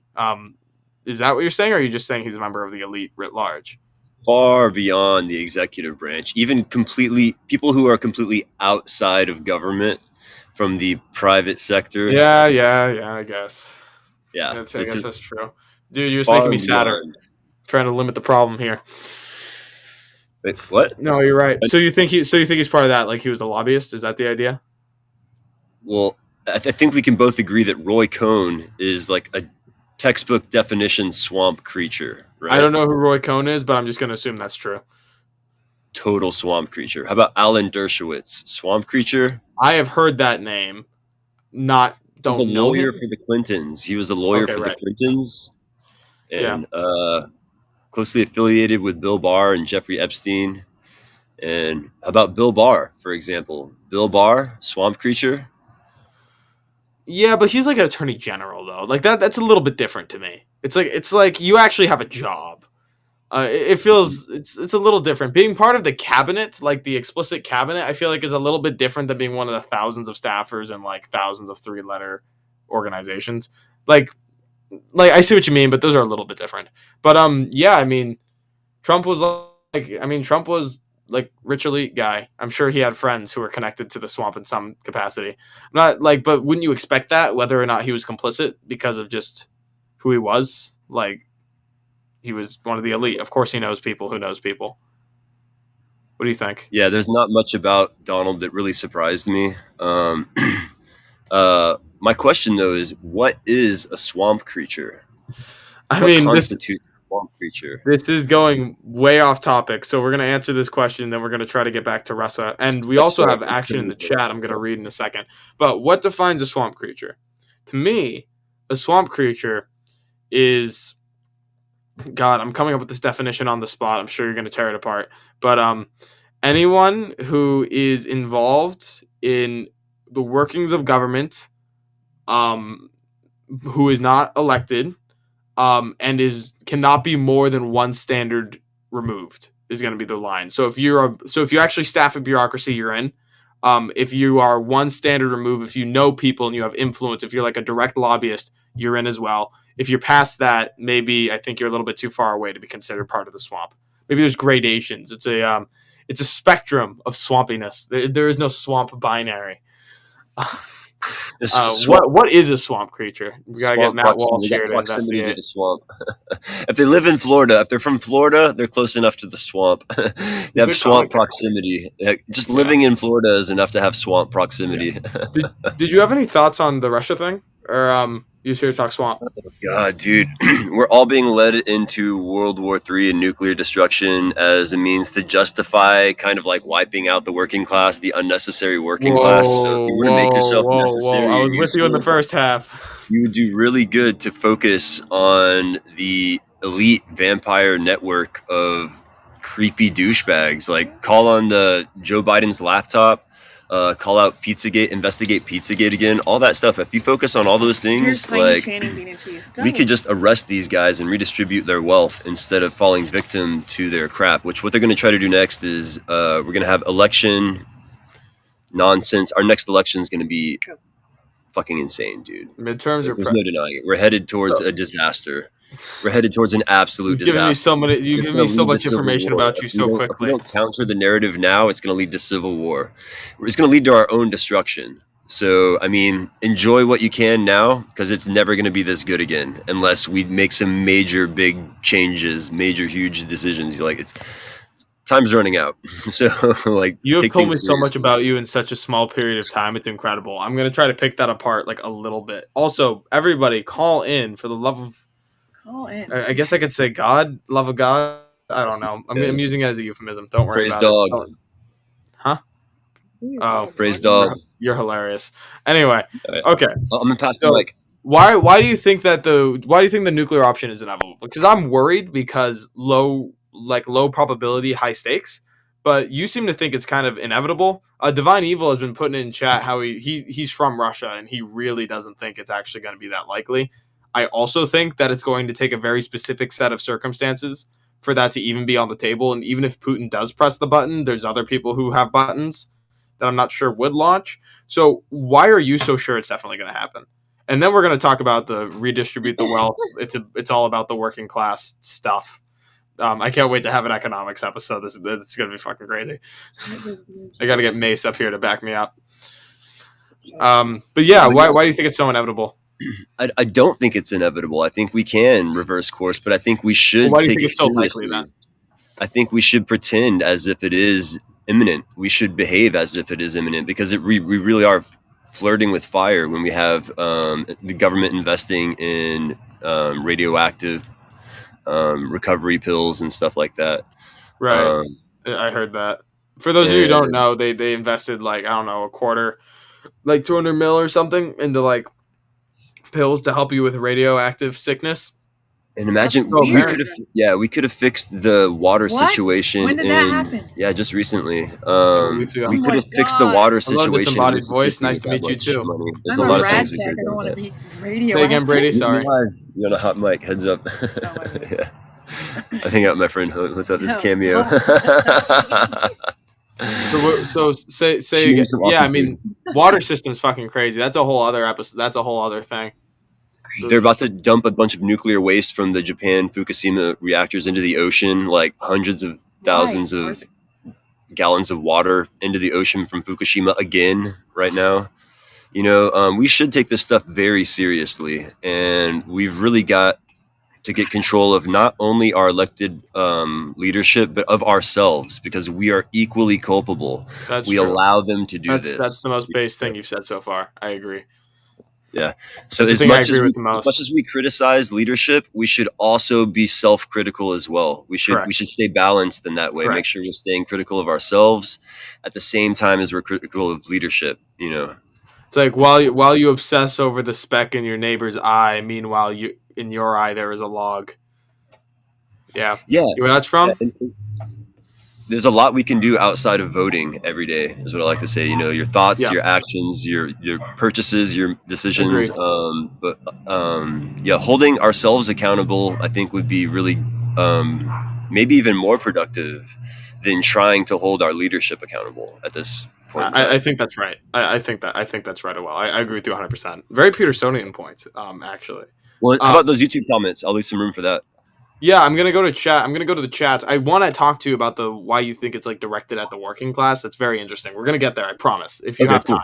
But we're gonna go to chat first. So Divine Evil says this conflict is not really over territory. At best, it's over people who can no longer peacefully be part of Ukraine after being shelled by it for 8 years. What?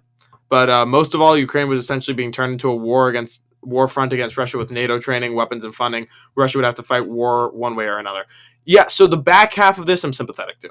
So the back half, with it's like NATO's on the advance, and all of a sudden every country that borders Russia is NATO. They have military. They get skittish. We would be skittish if there was Russian missiles parked in Cuba. We did get skittish. All that, sympathetic. I get it. I think that, again, that doesn't justify invading a sovereign nation, per se, and killing innocents. I don't think it necessarily justifies that, necessarily, although I'm open to argument.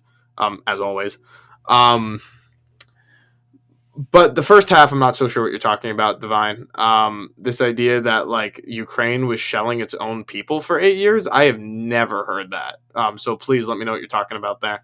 Divine also says that if Russia would attack earlier, it would not be able to manage the sanctions, and if it would stand idle while the Donbass is being flattened, Ukraine would just provoke Russia's response with much better stakes and initiative, and everything else would be exactly the same. So this is the assumption that if Russia didn't attack first, Ukraine would have attacked necessarily. They think it's prelim. I don't know if that's right. I think that I understand the fact that you get skittish because you have your enemies like at the gates. I get that. the assumption that because there's enemies at the gates, they're necessarily going to attack, I think is a bit much. But then again, the West really, really, really doesn't like Russia on like a ideological, like animal level. Like, it seems. Maybe. So, I don't know. But probably not. Scott says, sounds like a lot of BDS going on. I don't know what that means. Scott, translate BDS, please. John Boy says, that makes sense to me. Would you say peaceful negotiations are on the table? If we could have fair elections. Divine says that peaceful negotiations were always on the table. Russia has never said the opposite. Ukraine's inability to negotiate simply degraded the terms of the agreement further and out of its favor. Talking about Donbass and other reasons, they have already shown their will. There are plenty of independent journalists all over these referendums to show it is not forced, and 90% plus voter rates are actually legitimate. I don't believe that. At least maybe they are. Like, maybe the voter rates are 90 plus, but like, unless you have objective oversight like the UN, no one's buying that shit. Sorry. Even if that was right, nobody would believe it. So there's something Elon was talking about, having a UN sanctioned election or a UN sanctioned vote. Peaceful negotiations were always on the table. I mean, they weren't when they invaded. They were always going to take some shit by force. I guess it depends on what you mean. Going to the YouTube, I'd love for you to elaborate a little bit, Divine. I'd love for you to call in. I know you can't right now, but I would love it. 21 people. We lost a few. We lost a few when Sean was going, but it was necessary to address that. Miles, Casey, welcome to War of Ideas. Talking about nuclear Armageddon. We also never got through the David Sachs article, but that's kind of the plan. The plan is always never to finish it. The plan is to go off the rails. All of you who don't trust the plan, you think that I get drawn off. No, the whole plan, the whole time is to get drawn off what I tell you the plan is. That's the thing. You must understand. People in YouTube comments are saying, these times are good, lol. Yeah, it's very easy to be sad. I get it. I'm a little bit sad too sometimes about what's going on. But compared to what they could be, yeah, be grateful for what your life is like right now. Like, shit can get way the fuck worse. Like, very fucking quickly. You know, there's this general, like, lack of gratitude. This general assumption that when you hit the lights, the light will turn on. When you hit the faucet, the water will come out. There will always be a way to quickly travel 10 miles, whether it be by bus, car, or Uber. And, you know, I know it's not available to everybody, but, like, it's available to most people. Heat, AC, all these things that we take for granted. It's a miracle that any of this exists, and it's a very fragile and delicate miracle. So, you know, as bad as things can be politically, and believe me, I feel it as a very person whose ideas are not popular at the moment. And the popular ideas are antithetical to my morality in a lot of ways. Even then, you gotta remember to be grateful. Brady, you have introduced a Chihuahua, I believe. John Boy says, we're gonna go to you in a second, Brady. John Boy says, forgive me for being suspicious of the numbers. This is not biased towards the situation in regards to Russia. As I'm suspicious of any election with significant implications. This includes U.S. elections for that matter. It might be 100% accurate, but I imagine there are more diplomatic, democratic ways to achieve this. It certainly doesn't seem to be worth this level of escalation. John, like, the problem with me and John Boy is that we agree on everything. Maybe it's because we kind of share a name. I don't know. Free, I'm going to call him Free, says, good point, we need to go off-grid and appreciate life and living. I don't know about going off-grid, but I do think you need to appreciate life and living. All right, Brady. You said that we need to pay attention to how this is like aimed at wiping out the working class. That's a wild paraphrase, but I think that's what you said. What the hell, dude? Why do you think that's the motive and not the motive that like Russia is scared of NATO at the gates and NATO doesn't like Russia and wants to do its thing? Like, that seems to be perfectly reasonable motive. Why do you think it's a like class war thing? So I'm very curious. It just seems like Putin's playing into the narrative. Like, if he really wanted to disrupt the narrative and save Russia and really be the hero that he's pretending to be, he would do the same thing that I'm kind of recommending right now. Like, apparently he has P tapes of Donald Trump. It's like, okay, release them, dude. Like, I'm sure the KGB has all kinds of information on the Jeffrey Epstein network. The problem being is that they're just as tied up in it as we are. So they're not really the hero in this situation. You know what I mean? Like, they're just playing their role in the stage of political theater to justify some of their actions in under the framework of a different narrative that they've created. Does that make sense?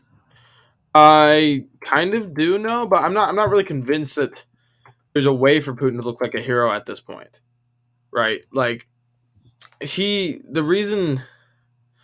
Well, that's the perspective of people that, you know, this is not necessarily the argument that I'm making. This is just kind of the perspective that people might have who, say, live in Russia or actually like Putin. Even people in America who are kind of pro-Russia, you know. Yeah, I think that I'm not sure if there was a way for you. We'll just say Q people. Q people?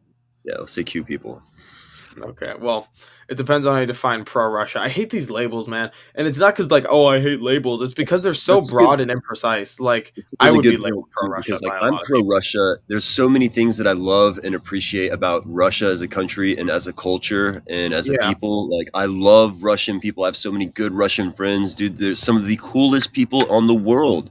And, like, there's no fucking reason that we can't all fucking be friends, you know. There's some amazing music and art that comes out of Russia, science that comes out of Russia. They produce a lot of organic food. They ban glyphosate. There's a lot of good things that are going on in Russia that we could actually learn from. They ban fluoride in the water as well. There's no fluoride in Russian water. We would be so lucky to have some of the things that Russia, like when the stock market crashes in Russia, no one really panics because they have big gardens in their yard. They have a culture of, you know, survival. Yeah, Russian culture is pretty good. It's the Russian government I don't love. Exactly. I'm just not really convinced. Like, how do you think Putin comes out of this looking good without, like, winning some military victory at some point? Because even before the conquest, right? If he, like, continued to allow Ukraine to flirt with NATO, and then eventually, like, Ukraine joined NATO, he already issued kind of an ultimatum saying, "Don't do this, or we are going to invade." Like, so the option to him is invade and do what he says, or go back on his word and look kind of weak and not do it. And maybe that's the moral thing to do, but I am really struggling to see that's perceived weakness by weak people. Weak people would perceive that as weakness. It's the strong move to be like, all right, you hit me, I'll back off. We'll give you a chance to see what you hit me for now. Like, you're going to hit me again? Like, you know what I mean? I mean, maybe, but, like, you have to deal with public opinion, right? Like, you said he should come off looking like a hero. Whether or not he actually is acting like a hero, that's up for debate. But, like, I'm failing to see a version of this given the situation that NATO and the West put him in, and then given, like, what Russia is like. I'm failing to see a version of this where he could have done something different and peaceful while also looking like a good guy or a hero to everybody who it matters to him to look like that to, including history. I'll tell you right now, there's a a lot of very obvious, easy solutions that he could have done. He could have legalized cannabis. He could have legalized cannabis and freed that sports star overnight. To the West, yeah, it would have looked good to the West, but, like, right? That would look good for the whole world. That, you know, that would be an example to set in front of the whole world that, hey, we're not going to do this anymore. You know what I mean? We're not going to enforce our laws. So Russia could do that, and Russia could produce a lot of cannabis. You know, it would look good to the West for sure, but I don't think that's really Putin's primary goal. Russia could produce a bunch of nuclear-powered cannabis. I think that you're right that there's situations, obviously, where Putin could have looked more like a good guy to the West. My concern is it seemed like there's not a lot of ways he could have looked good to his people or to the oligarchs, who are actually kind of what butter is bread, right? That's my concern. And again, wild speculation from somebody who only knows what he's read. But that's kind of the type of hero perception I imagine he would be worried about, and the type that would actually motivate his actions. So do you see any way that... I apologize. Your audio is a little bit quiet, so I just have to kind of... Hold on. Let me speak. Yeah. Hey, am I getting louder or am I getting quieter? That's better. That's actually much better. Thank Yeah, you. it's the gain. I'm sorry. I'm a technical moron. I don't. This mic is too No, complicated that's for actually me. much better. It took me 3 weeks to understand what gain is. So, and I also Gain don't is know which awesome. direction means more and which means less. So we just got to test things as we go. I'm gonna go to chat real quick. Okay, cool, perfect. John Boy says, I would want the same thing if I was in Russia and was reasonably concerned about a Western threat. Yeah, that's the thing. That's pro-Russia, by the way. John Boy, you're motivated by Putin for having empathy and being able to put yourself in other people's strategic shoes. It's because you love Putin, by the way, in case you didn't know. Which is what David Sachs was like condemning this attitude, which we'll get back to the article at some point, I promise. Actually, I don't promise that. I'm sorry. I don't promise that at all.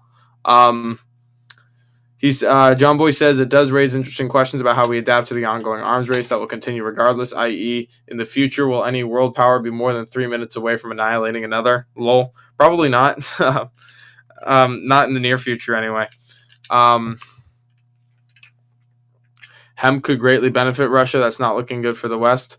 What I'm saying is I feel like we put Russia in a bit of a corner. That's all I'm saying. And I don't think that producing weed would really help with the fact that you got the West on your doorstep. Loving the Chihuahua camp from Brady. Yeah, this is Betty. I figured she's probably more handsome than I am, so I'm just gonna let Betty do the talking for me. Fantastic. She's gonna handle I would be so stoked if cannabis would be legalized, but face. Putin is too old-fashioned to do that. Gonna take a while to reach that point.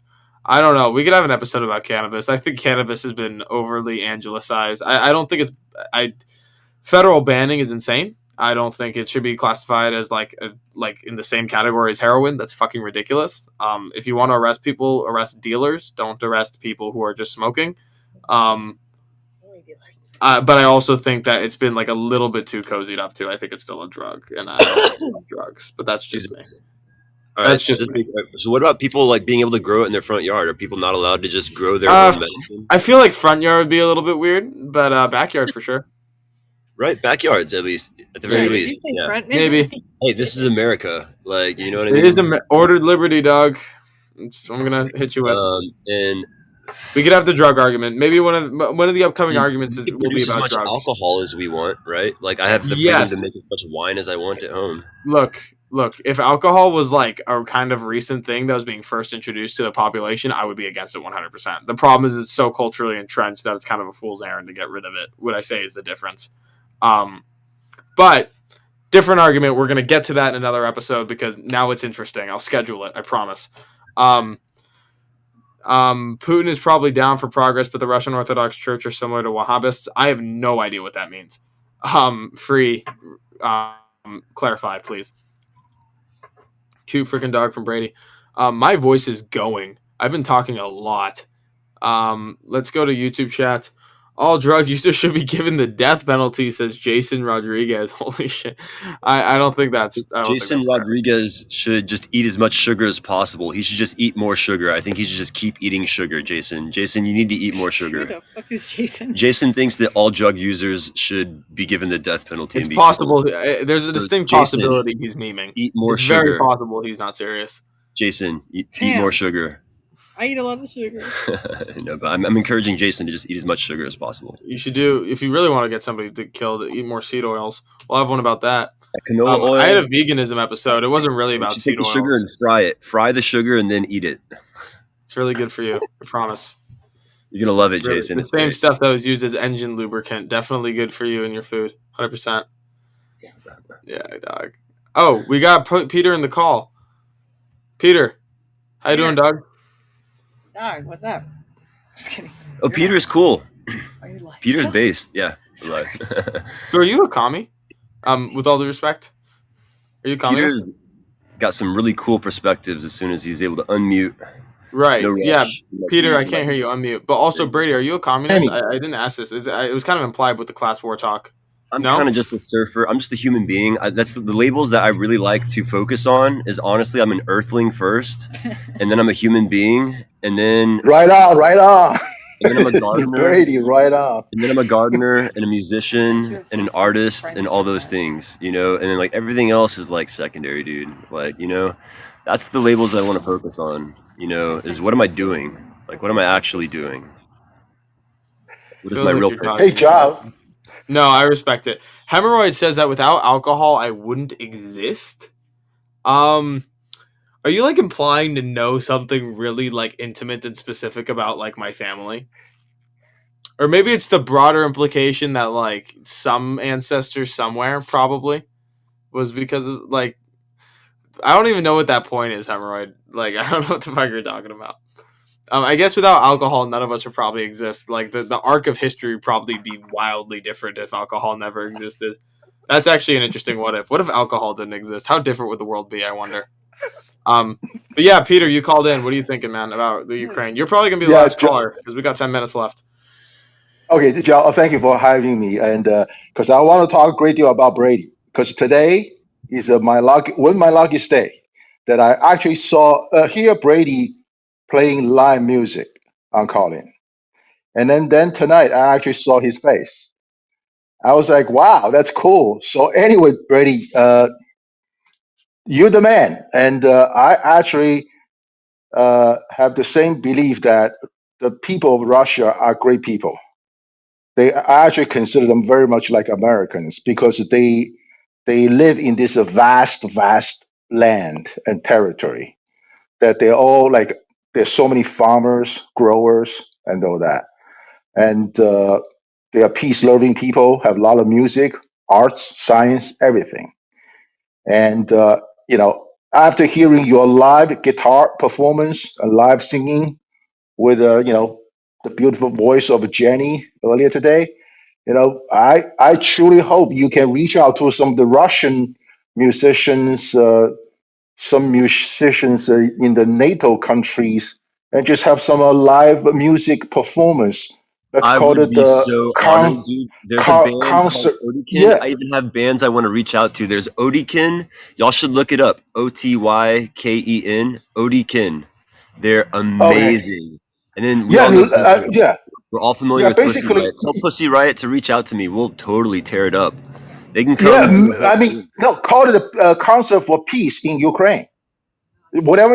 And Russia. How's that? Just do a You live know. aid and just do a live aid. Yeah, Like yeah. a Now performance in John Ukraine. and he's gonna figure out this video live streaming shit on the calling and YouTube. Let's do it. I'm serious. I'll tell you this: the way I'm I actually follow supposed the to write some music for the Russia. Green Party. I'm slacking. That I'm supposed to be writing some music for the Green Party, and I've totally slacked on it. So thanks for the reminder. I'm going to do that. Hey, And I you show your talent today, man. I mean, I do not know. I just thought you're just peddling your cannabis theory, which by the way, you know me. I am a big believer in the rights of Americans to pursue happiness, right? Whatever float your boat, But going back to that, That's a hell of a euphemism you got there.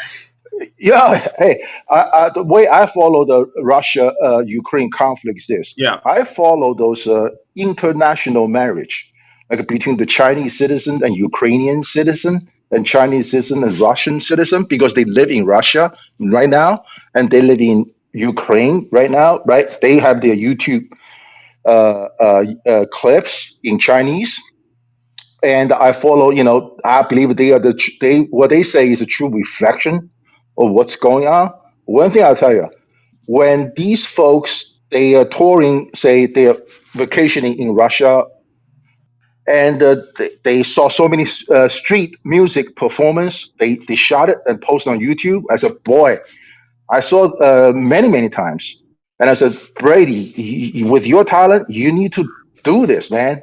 It's a totally social media concert for peace in Ukraine and Russia. You can do it, Brady.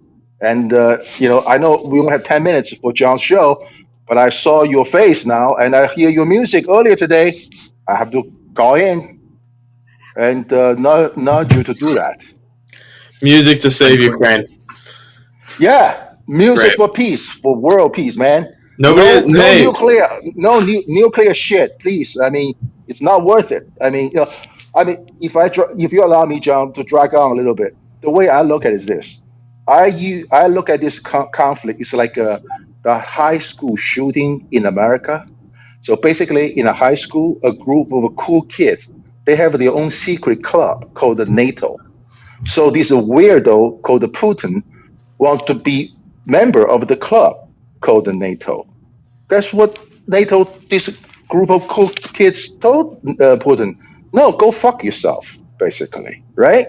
So here comes another kid by the name of Zelensky. For some reason, he got accepted. So Putin got upset, right? He went home and get a AK-47 and bring to the school or shoot them up. And now the entire world is saying, how dare this kid shoot up schools? We have to go back, find out what happened. That's what happened. This is called, this is kids learned from adults. They know how to gang up in schools to bully others. I'm not gonna lie. Can you hear me all right? Yep.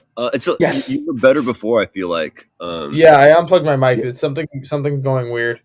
Are we okay? I just have to apologize. My friend was telling me a story about like a young 10-year-old kid who was 7-year-old kid who was beaten seriously for 10 minutes for confessing to his father that he had a crush on a boy at school. And that's going on here in Texas still. So we're not so different than the Middle East here in Texas. Wow.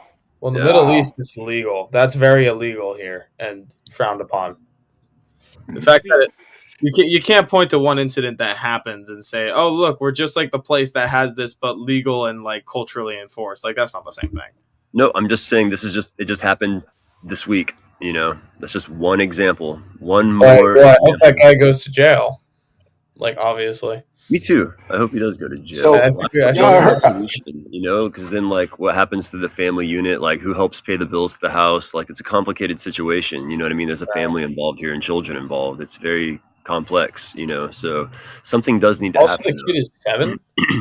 What I think should happen is that he should pay restitution directly to his son. I think that he should pay his son directly money every week, like a special allowance that the court mandates that he pay his son, and that his son has special privileges, and just let his son know that he's being watched over and protected by the community within his family unit. He's able to live with his dad in his home, but if he ever has any problems, he has people he could reach out to and communicate. Right. And there's things we can do to encourage the correct behavior from his dad. I'm also gonna focus on the wrong part of this, because obviously this is like evil regardless, but I would like to say, like, the kid's 7, he's prepubescent.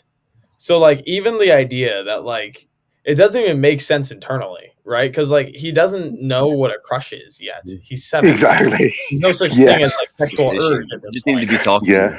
So like even that, like it's evil, but it's also incoherent because he's 7. Like, if he was 15, violence is never it would still be evil, but it makes violence sense. is not a teaching tool. Never should be a teaching tool. That doesn't make sense either. That's not what I'm saying. I'm saying that personally, I would castrate him. I would remove his testicles, like surgically.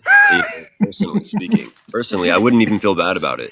But I realize that like we don't have like necessarily a great justice system yet, and there's just no way to really implement that kind of justice in a fair way. So, yeah. I mean, the cat. I'm back now. My computer does a weird thing where like if I plug it into the mic, sometimes it'll just like slowly mute my volume. I don't know why, so I just kind of have to like fiddle with it and see what happens. No, John, you are the whiz. I mean, you should do this with Brady. I mean, got all the audio control for a live social media concert for peace in Ukraine. For God's sake. I don't think I'm that big yet, dog.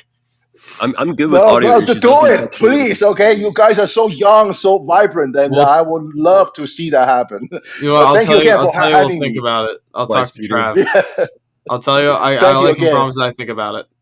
I'm not really I'll call in and urge you to do that. I mean, I love music. I'm just not really musical myself. We're gonna go to chat here. We're gonna try to finish We're gonna go to chat. We're gonna try to finish up the article, and then I'll give a closing outro, and then we're gonna get out. The longer these shows go, the better. As I've been told many a time, but I hit my limit around 2 hours.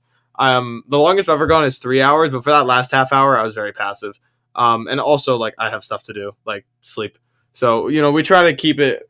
The line is 2 hours. That way I never get out later than 2.5 when I break that rule. Again, You have to understand, going off the rails is the plan. Y'all have to trust the true plan.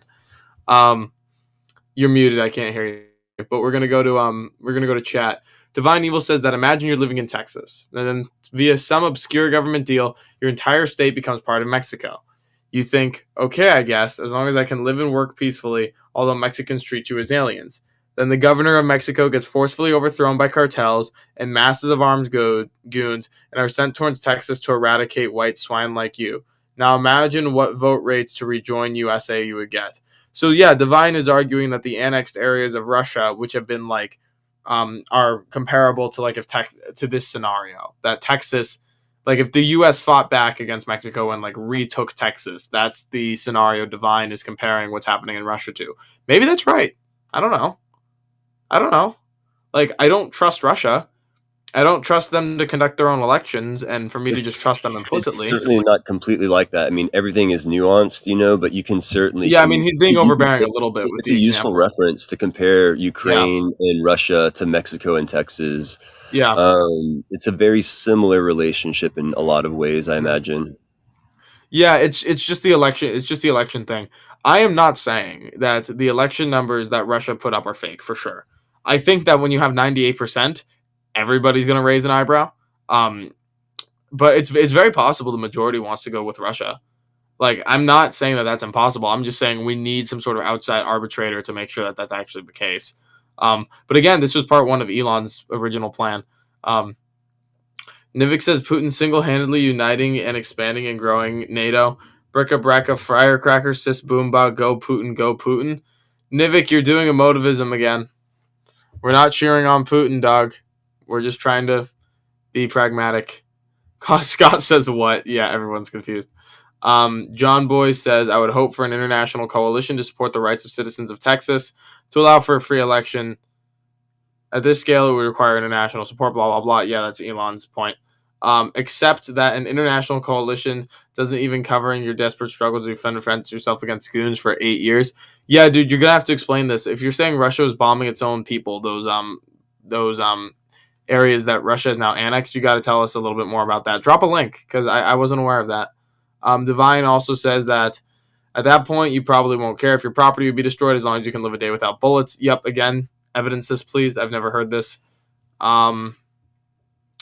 Dictators' cravings to follow rules by joining NATO, sure. Don't do that. Nivik, I don't know what you're talking about. We're going to go finish the article. Sorry, I was trying to unmute right when that dude fucking peeled out. It's all right. I'm sure that guy is really well endowed. That's why he screeched. His balls got removed, so he's got to represent somehow. I'm in favor of castration when it's a sexual crime. I'm not sure about castration otherwise, but other than that, I'm open to it. We were talking about.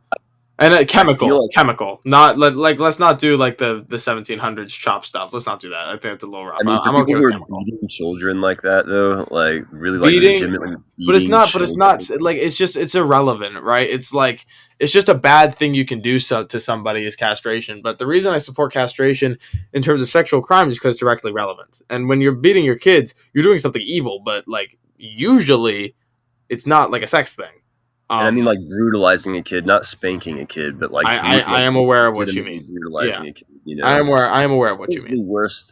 What is the worst action? What is the more evil action? Castrating an evil man or beating a child? It's not about what's worse. That's not what I'm saying. I'm saying related or relevant. It's pretty overtly worse to beat a child than to castrate an evil man. I'm not saying better or worse. I'm saying relevant. I'm saying fits the crime. Not in terms of degree, but in terms of kind. Judge. That's kind of. I'm not afraid to judge. I'm a judgmental prick. Yeah, me too, man. Oh, I'm judgmental. I think judgment's a good thing. I think that we're culturally trained to be afraid of our own judgment, and that's honestly a higher form of thinking. That's what our brains are designed to do, is judge things. And we've been kind of culturally conditioned to be ashamed of our capacity to judge things. To make a Petersonian point, if you don't judge things, you can't decide what's good or bad. And if you can't decide what's good or bad, you don't know where to go or what to emulate or what to do if you can't decide what's good or bad. Easily manipulatable, programmable NPC at that point. Mm-hmm. Right, and even if you're not programmed, and if at that point you're not programmed, you're just going to be completely lost because it's like I can't judge what's good or bad. Therefore, what the fuck do I do? Um, all right, going back to the article, Sachs. He was just talking about how the Twitter mob likes to squelch dissent on this topic. He says, what makes the I Stand With Ukraine version of the Twitter mob unique is that it brings together two forces that used to be sworn enemies of each other, the woke left and the neocon right. It turns out they share many of the same loathsome ideological and personality traits and have similar slash and burn approach to political engagement. It's a new political marriage. This is interesting. Maybe he's right about this. Just over a decade ago, former President Barack Obama defeated Hillary Clinton in the Democratic primary to become the president, due in no small part to his opposition to the Iraq War. At the time, the left spied neocon hawks for pushing Bush Cheney and the disastrous forever wars in the Middle East, and the left supported Obama in his policy towards Ukraine when he refused to escalate with Russia over Crimea, pointing out that Russia has no vital security interest in Ukraine, although Russia does. Which is very interesting that like Obama would call like Trump pro-Putin when like Putin was stealing Crimea out from under Obama's nose. It's very interesting. And I'm not even saying that like Obama was wrong to leave it alone because like why the hell does the U.S. care? But you know that they a little bit ironic there. As a result, Russia would always be able to maintain escalatory dominance, Obama said. This is an example of where we have to be very clear about what our core interests are and what we are willing to go to war for. But since neocons largely walked out of the Republican Party over Trump and disavowed all their conservative and domestic policy views to become commentators on MSNBC, says David Sachs, the left has discovered a new love for interventionist foreign policy as long as it serves quote-unquote democracy and autocracy, an increasingly malleable term that both the wokes and the neocons now use to define not just Putin but democratically elected electors like Viktor Orban, Giorgia Meloni in Italy, who's fantastic, and Donald Trump in the United States. Yes. This is right. This idea that you need to have your foreign policy be based on your abstract moral ideals is bullshit. It's a really bad idea. Stop. Protect your interests. Maybe every so often give some aid just to be a nice guy. But like the primary driver of foreign policy decisions should not be like spreading democracy. It's a bad idea in my mind. And that's what David Sachs is saying. And he's also saying that they're also applied to democratically elected leaders who just govern in ways that you don't like, which if you put those two things together, spread democracy. But anybody who's elected democratically who we don't like isn't spreading democracy. And we use our military to spread democracy. You know, you connect those dots, you get into some scary territory. Like we're not there yet. I'm not going full conspiracy theory mode. But I'm saying that like the logical foundation has been laid, let's say, for potential attacks there. John Boy and Divine have had like a whole conversation in chat. I'm so sad that Divine didn't call in. We could have had that on voice, but they've been having a whole talk. Meloni is a true fascist. That's fucking bullshit. That's not true. We'll talk about that. But Meloni just likes God and family and country. I like that. I mean, I don't know that much about her. I've just heard her speeches. And they seem fine. They just seem like culturally conservative. Like, oh no, dog. Okay, Scott, tell me what you know, dog. I could be wrong. My knowledge is limited. Sachs says that despite voting for Obama because he promised to break with the neocons, the left has now joined with the neocons to oppose Obama's restrained foreign policy in Ukraine. So why the switch? That's very interesting. Sachs says this shift is disorienting, but on a purely tactical level, it makes a certain amount of sense. Neocons invented the cancellation game before there even was a Twitter board on which to play it. Neocons arrogantly dismiss the other side's point of view as argued in bad faith and not worth considering, and label anyone who dares to question their cause heretic traitor. David Frum set the neocon standard for this tactic. This is a very long article. It's almost done.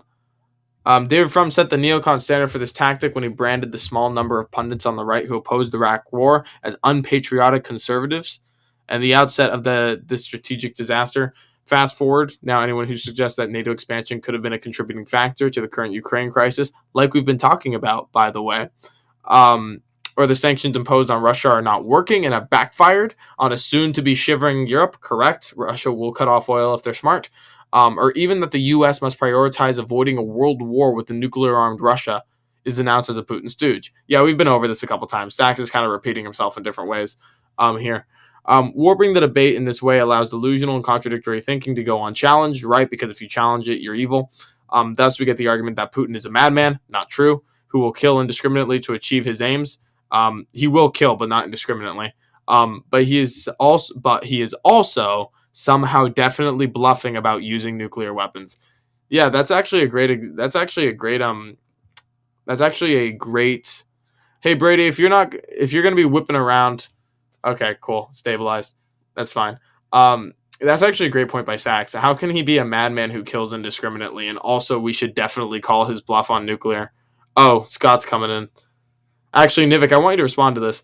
Is Putin if Putin's a violent madman, and you agree that Putin's like a violent madman who'll just kill whenever, why do you also think that he's completely bluffing about nukes? Like, these seem like contradictory ideas. We're going to finish up with this article, and then we'll go to you, Scott, I promise. He's only using that bluff because he's losing the war. Sachs speaks in the neocon voice, but he's not stopped in Ukraine. He will go on to conquer the rest of Europe. Yeah, here's another contradiction. Putin's regime must fall because he has killed or jailed the liberal reformers and yoked himself to hardline far right, but somehow he will be replaced by a liberal reformer when his regime collapses. It's nonsensical, and a real debate would expose some of the delusions in his thinking, but we aren't allowed to have one. Yes, this is the thing. It's like, obviously Sachs takes a side in this particular war, but the biggest concern is that the war of ideas is not being allowed to actually be had. And this is a problem throughout the rest of our entire society. When we talk about politics, you're not allowed to talk about it. If you say something that the mainstream doesn't like, or people don't like, you can't even have the conversation because they'll just say that you're badly motivated. And then there's no actual evaluation of the arguments on their merits. And that it's toxic, and it's what we have everywhere. As long as this woke neocon alliance is allowed to set the terms of the debate, we will continue to have a one-way ratchet towards greater and more dangerous escalation. True. There will be no peaceful resolution to this conflict that America doesn't at least have a hand in negotiating, and we should be leading this effort. Instead, we've been deferring to the Ukrainians and their maximalist demands, upping the sanctions on Russia as Putin ramps up his rhetoric against the West. Someone blew up the Nord Stream pipeline. Still don't know who the fuck that is. That's very interesting. I have no idea. Just in case another key nation such as Germany had any thoughts about coming to the bargaining table.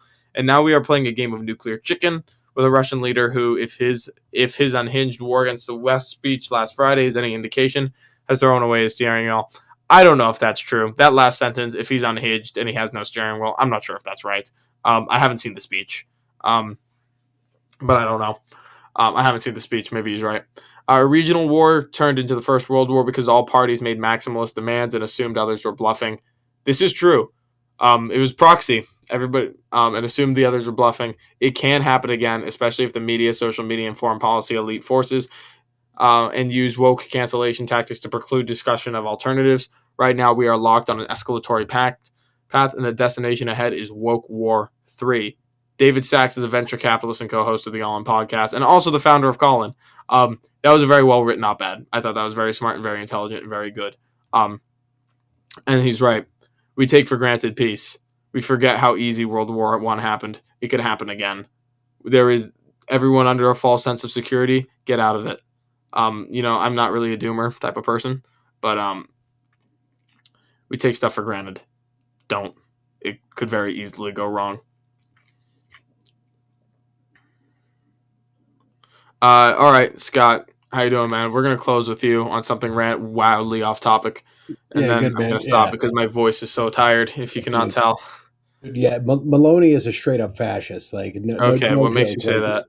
Yeah, her family grew up, and you can read stories about her. She went to neo-fascist groups as a little girl. Okay, was sort of brought up in this whole thing. She was her family was friends with the Mussolinis, and then they, Are we saying that the modern Mussolinis are comparable to real Mussolini? Oh yeah, easily so, right? I mean, okay. If you have a group of people who their entire sense of who they are is built out of their familiar relationships, yeah, of course they feel like that about Mussolini. Okay, Scott, here's what you've done. You have predisposed me to be more warm towards actual evidence. What are the policies that you're saying that are actually fascistic that she's argued for? Has she? Has she indicated that she wants to be more authoritarian than it'll? I know nothing about Italian government or their politics or the political size of their government, but has she actually said any of this as a policy position? Or is it Well, just like a big risk that you think? that's the thing with fascism, though. It's not entirely about Okay, policy, right? So like fascism, the it's a idea little of bit like a about policy. strong, yeah, there's policy there, but policies can bleed over, and other groups can have the same policies, and then people start getting into weird notions, right? So like a lot of the idea of fascism is like hyper nationalism, right? That's what Mm, Mussolini. That's no, what that's what I don't was. agree with that. I mean, Mussolini was yeah. so Mussolini was a hyper nationalist, that's true, where but do you like know who else was? Do you know who else were hyper? Do you know who else were hyper nationalists? yeah, a lot of other The people. UK and the US who fought the Yeah, yeah. fascists. Yeah, So like yeah, the but that's the nationalism thing, I thing. don't buy. But hold on, that's the thing. You wouldn't look at anybody in the U.S. and say, oh, they're not influenced by what was going on by their relatives in the past, right? So like here in the United States, we do have the beneficial form of like never having committed atrocities, right? Well, Not in the same sense. Of course we have. Like I know people are going to go hog wild with that. I'm trying to bring it back to like just a more clear understanding, like not the same kind of atrocities, but if you look, if we're talking about what fascism was specifically a political party that was born in Italy by Mussolini, right? And like it's one of those things, man. Like I don't know, maybe I'm too nerdy about this, but people call everybody fascist, but yeah, it's that's not why true. I'm very It's that's why yeah, I'm very yeah, skeptical. yeah. It's just not true. People call everything that they disagree with fascist, which Yeah, is ridiculous. so from But what but you've in this told me, situation, she is an actual, real deal, true fascist. I mean, that is so from where what she's you've coming told, from. so what I would say is the evidence you've given me is what I would categorize as substantiated suspicion. So you're right. Like most people who are fascistic, I mean, not most, but like it's very possible that like she just like runs as like culturally right, and then once she gets into office, she starts acting super authoritarian. And the reason for that suspicion is because apparently she has a childhood background of that sort of association. I don't know anything about that. I'm taking your word for it. Okay, Yeah. maybe, but I think it's also like perfectly possible that like she just doesn't, and she just thinks that the cultural side of things is more important, and she just limits herself. Like I think that's also possible. I think you have a substantiated suspicion, but if she Oh, hasn't like talked about like making the government stronger or like go beyond its purview, if oh, she hasn't been no, stumping, no, I no. mean, has She she? absolutely wants to make the Italian government stronger, right? Right? Well, Like, there's a but that's difference but that's between the thing. stronger Like, and going on beyond its purview. There's actually a confusion that you have with conservatives a lot. Liberals will make fun of conservatives and say, "Oh yeah, small government, but you want to build the wall. Small government, but you want to get rid of abortion." No, no, small government and like weak small government versus weak. There's two categories here. You have weak and small government to like strong government, and then you have big government to limited government. Those are two separate axes. Um, Conservatives want a government that's strong and effective, but that is limited in its rights and its scope and what it can do. The like no, no, small no. government Hold on, really hold should on. be Listen. limited government. So is she Yeah, saying yeah. that like the government should be more effective and strong within its purview, or is she saying that like its purview should be widened and they should do more things that the government had never previously done? Like I don't know. I'm asking I, you for that distinction. I don't know. I feel like that's a bit like I feel that's a bit splitting hairs, right? It's So not. so It's not. it They're very is. different. It really is splitting hairs. Like when what I'm referring to has nothing to do with like authoritarianism, though, right? So you say like she gets To in power, fascism. she becomes an authoritarian, right? See, so Fascism is even authoritarian. no, but it doesn't matter because, like, of course, there are authoritarian fascists, but there are also authoritarian communists, right? That's why there is that. That's why you have a description of being authoritarian, right? And I don't know if she's No, going to no, come it's in and be implied. It's authoritarian, but implied. like, but the fascism is when you look back at like Mussolini, like what a lot of it was just hyper nationalism. So when I refer Well, he to also like fucking fascism killed like that, people, right? uh, Uh, I'm sorry, Scott. Let me ask you this: Are you implying that? Are you arguing that she's going to be like a non-authoritarian fascist? Is that the idea? I don't. When I say fascist, I don't think she's going to be doing what Mussolini did, or So you what know do what you I mean. mean Like, when you say fascist? Because I'm curious now. Because when I think yeah, fascist, I think authoritarian. That's what I no, think. I no, think no, the yeah. For government growing beyond fascism, its I'm purview. thinking about specifically the form of government, right? So it's going to be a hyper nationalist government. It's going to be a government that is. I don't know, basically like a corporatocracy, right? So that's what like a fascist government is. It's a government that is it's going to come in and completely stifle any sort of unions for the benefit of corporations. Well, it's not just stifling of unions. It's also like literally, it's not capitalism. It's corporatism, where like the government, Yeah, and it's like yeah, this is what happened in Nazi Germany. I don't like, yeah, the yeah. government sees But the I means of production, but like, yeah, yeah. I just don't think at do you think this that's day and gonna age happen? she's. Yeah, I think that's definitely a possibility, right? I mean, Okay, like, so you think she might we're way off the whales, but it's at past the yeah. 2 hour mark, so we don't have to be on topic Yeah. anymore. Um, that's a rule I just made up, by the way, but I can do that because my show. Yeah, like that's what I think is going to happen. It's going to be like Italy's going Because to she come said, in so and you do think that the some government's shit. going to try to capture private corporations? No, Um, not necessarily. So the way fascists didn't capture private corporations in the same sense that like communists did, where communists had just said, okay, no, we're taking them what over. about the Basically, Nazis? what happened with with corporations in Italy during that time is they became like government partners, right? So you'd I have mean, these but couldn't you giant say the same thing is true of corporations. the U.S. then? I know, right? That's the scary part. Because Well, I just need a frame of this is reference. I just need a frame of reference. Are we talking like government private partnership a la Nazi Germany, where they're like, we make no, Volkswagens, and it's like, no, you make fucking rockets now. They're like, we make Volkswagen. It's like, nah, y'all make rockets. Is it like no, that type of no. partnership, or is it more like we'll pay you to develop a vaccine type of partnership? Because those are very different. Not just pay you to develop a vaccine, but also limit other competition, right? So, Okay, well, I don't like that. and that Actually, we is do that too. something. Subsidies limit competition, but Yeah, what do yeah. you I mean mean? that's basically what fascists did is they limited competition for their preferred companies, right? But it built these amazingly strong companies. The same reason why I think big companies like Facebook and Twitter, like these are probably the companies that we need to think about breaking up because they're Mhm. just fucking too big, like it's Well, they're not because actually that strong, not on their own. They're only strong because the government backs them.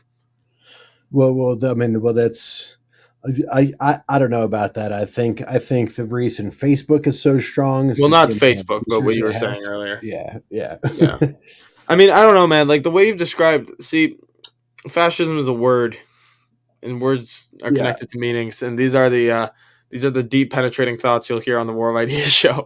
But like you say the word fascist, and we've just gone through what like fascist means, and yeah. like it's kind of squishy, and there's very little evidence of what she actually means and also what she will do.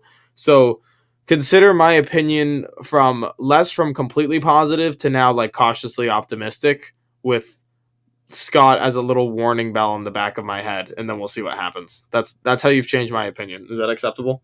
Fair, yeah, yeah, Because fair I enough. just heard her speeches about like God, family, Mhm. country, women exist, they're important, Yeah. like just like culturally conservative things, and I'm like, this woman is amazing. Of course, they hate her. Um, I just don't trust it anymore. Like it's so fucking sad, man. Like the semantic overload. It, Like if somebody it calls is. somebody a fascist, like I'm like, I think this person is a good person. Well, And that's not because I'm fascistic. It's because I just don't trust the label. Like that's like I feel the it's so exact bad. same way with like when somebody is like, oh, those commies, like I'm like it's the same fucking thing because it's like I see fascist thrown around the same way you see commie thrown around. Even like racist. Like What's interesting though is like depending on what side, a lot of people would be like, oh, well, no, those are real commies, and then that's also that's if you find yourself doing that, that might be the time you need to like I don't know, be aware, have a little self yeah. awareness, and take a step back. Yeah, I'll only call them a commie if they say they're a commie. If they're not, then I'll just say why their arguments are bad and collectivist. And I might point to communist regimes where similar things were tried as examples of why it's bad, but I won't say ergo you commie. I won't do that. Yeah, man. It's fucking sad though. I think we're gonna close out here. But this fact that our words have lost their meaning due to overuse is really fucking sad. It's really bad because like the word racist should mean something. It should like carry some weight. Like it should have some moral meaning. And now it just like doesn't because it gets overused and it gets applied to shit that it shouldn't. Same thing with fascist. It's like the semantic overload. It's not good. It's not good for the war of ideas because it muddies the meaning that we're trying to convey to each other. At the end of the day, as I said, penetrating thoughts here, words are meant to convey meaning. And they're descriptive, yes, but they're also prescriptive. And when you try to weaponize words to be prescriptive to such an extent where you're literally trying to change the culture and change the meaning by changing the definitions of words, as it's seen before our face multiple times, by the way. Definition of men and women has changed. Definition of vaccine changed, by the way. And like, that's all fine. The meaning, the idea that you're trying to communicate is fine. The fact you're taking words and making them mean stuff that they didn't mean before to change the definition while wanting to take advantage of the connotation, it's not good because then nobody trusts you and the words fail to mean anything anymore when they really had an important meaning. And it means that nobody trusts anybody. And what's more is it means that we can't fucking communicate because we are quite literally not speaking the same language anymore, slowly but surely. And when communication breaks down, no bueno. Let's say not good. That's going to do it for me for tonight. Thank you all for coming. Really do appreciate it. Let's see if I can figure out how my mic works. As always, come back next week because we're going to be talking about something else next week.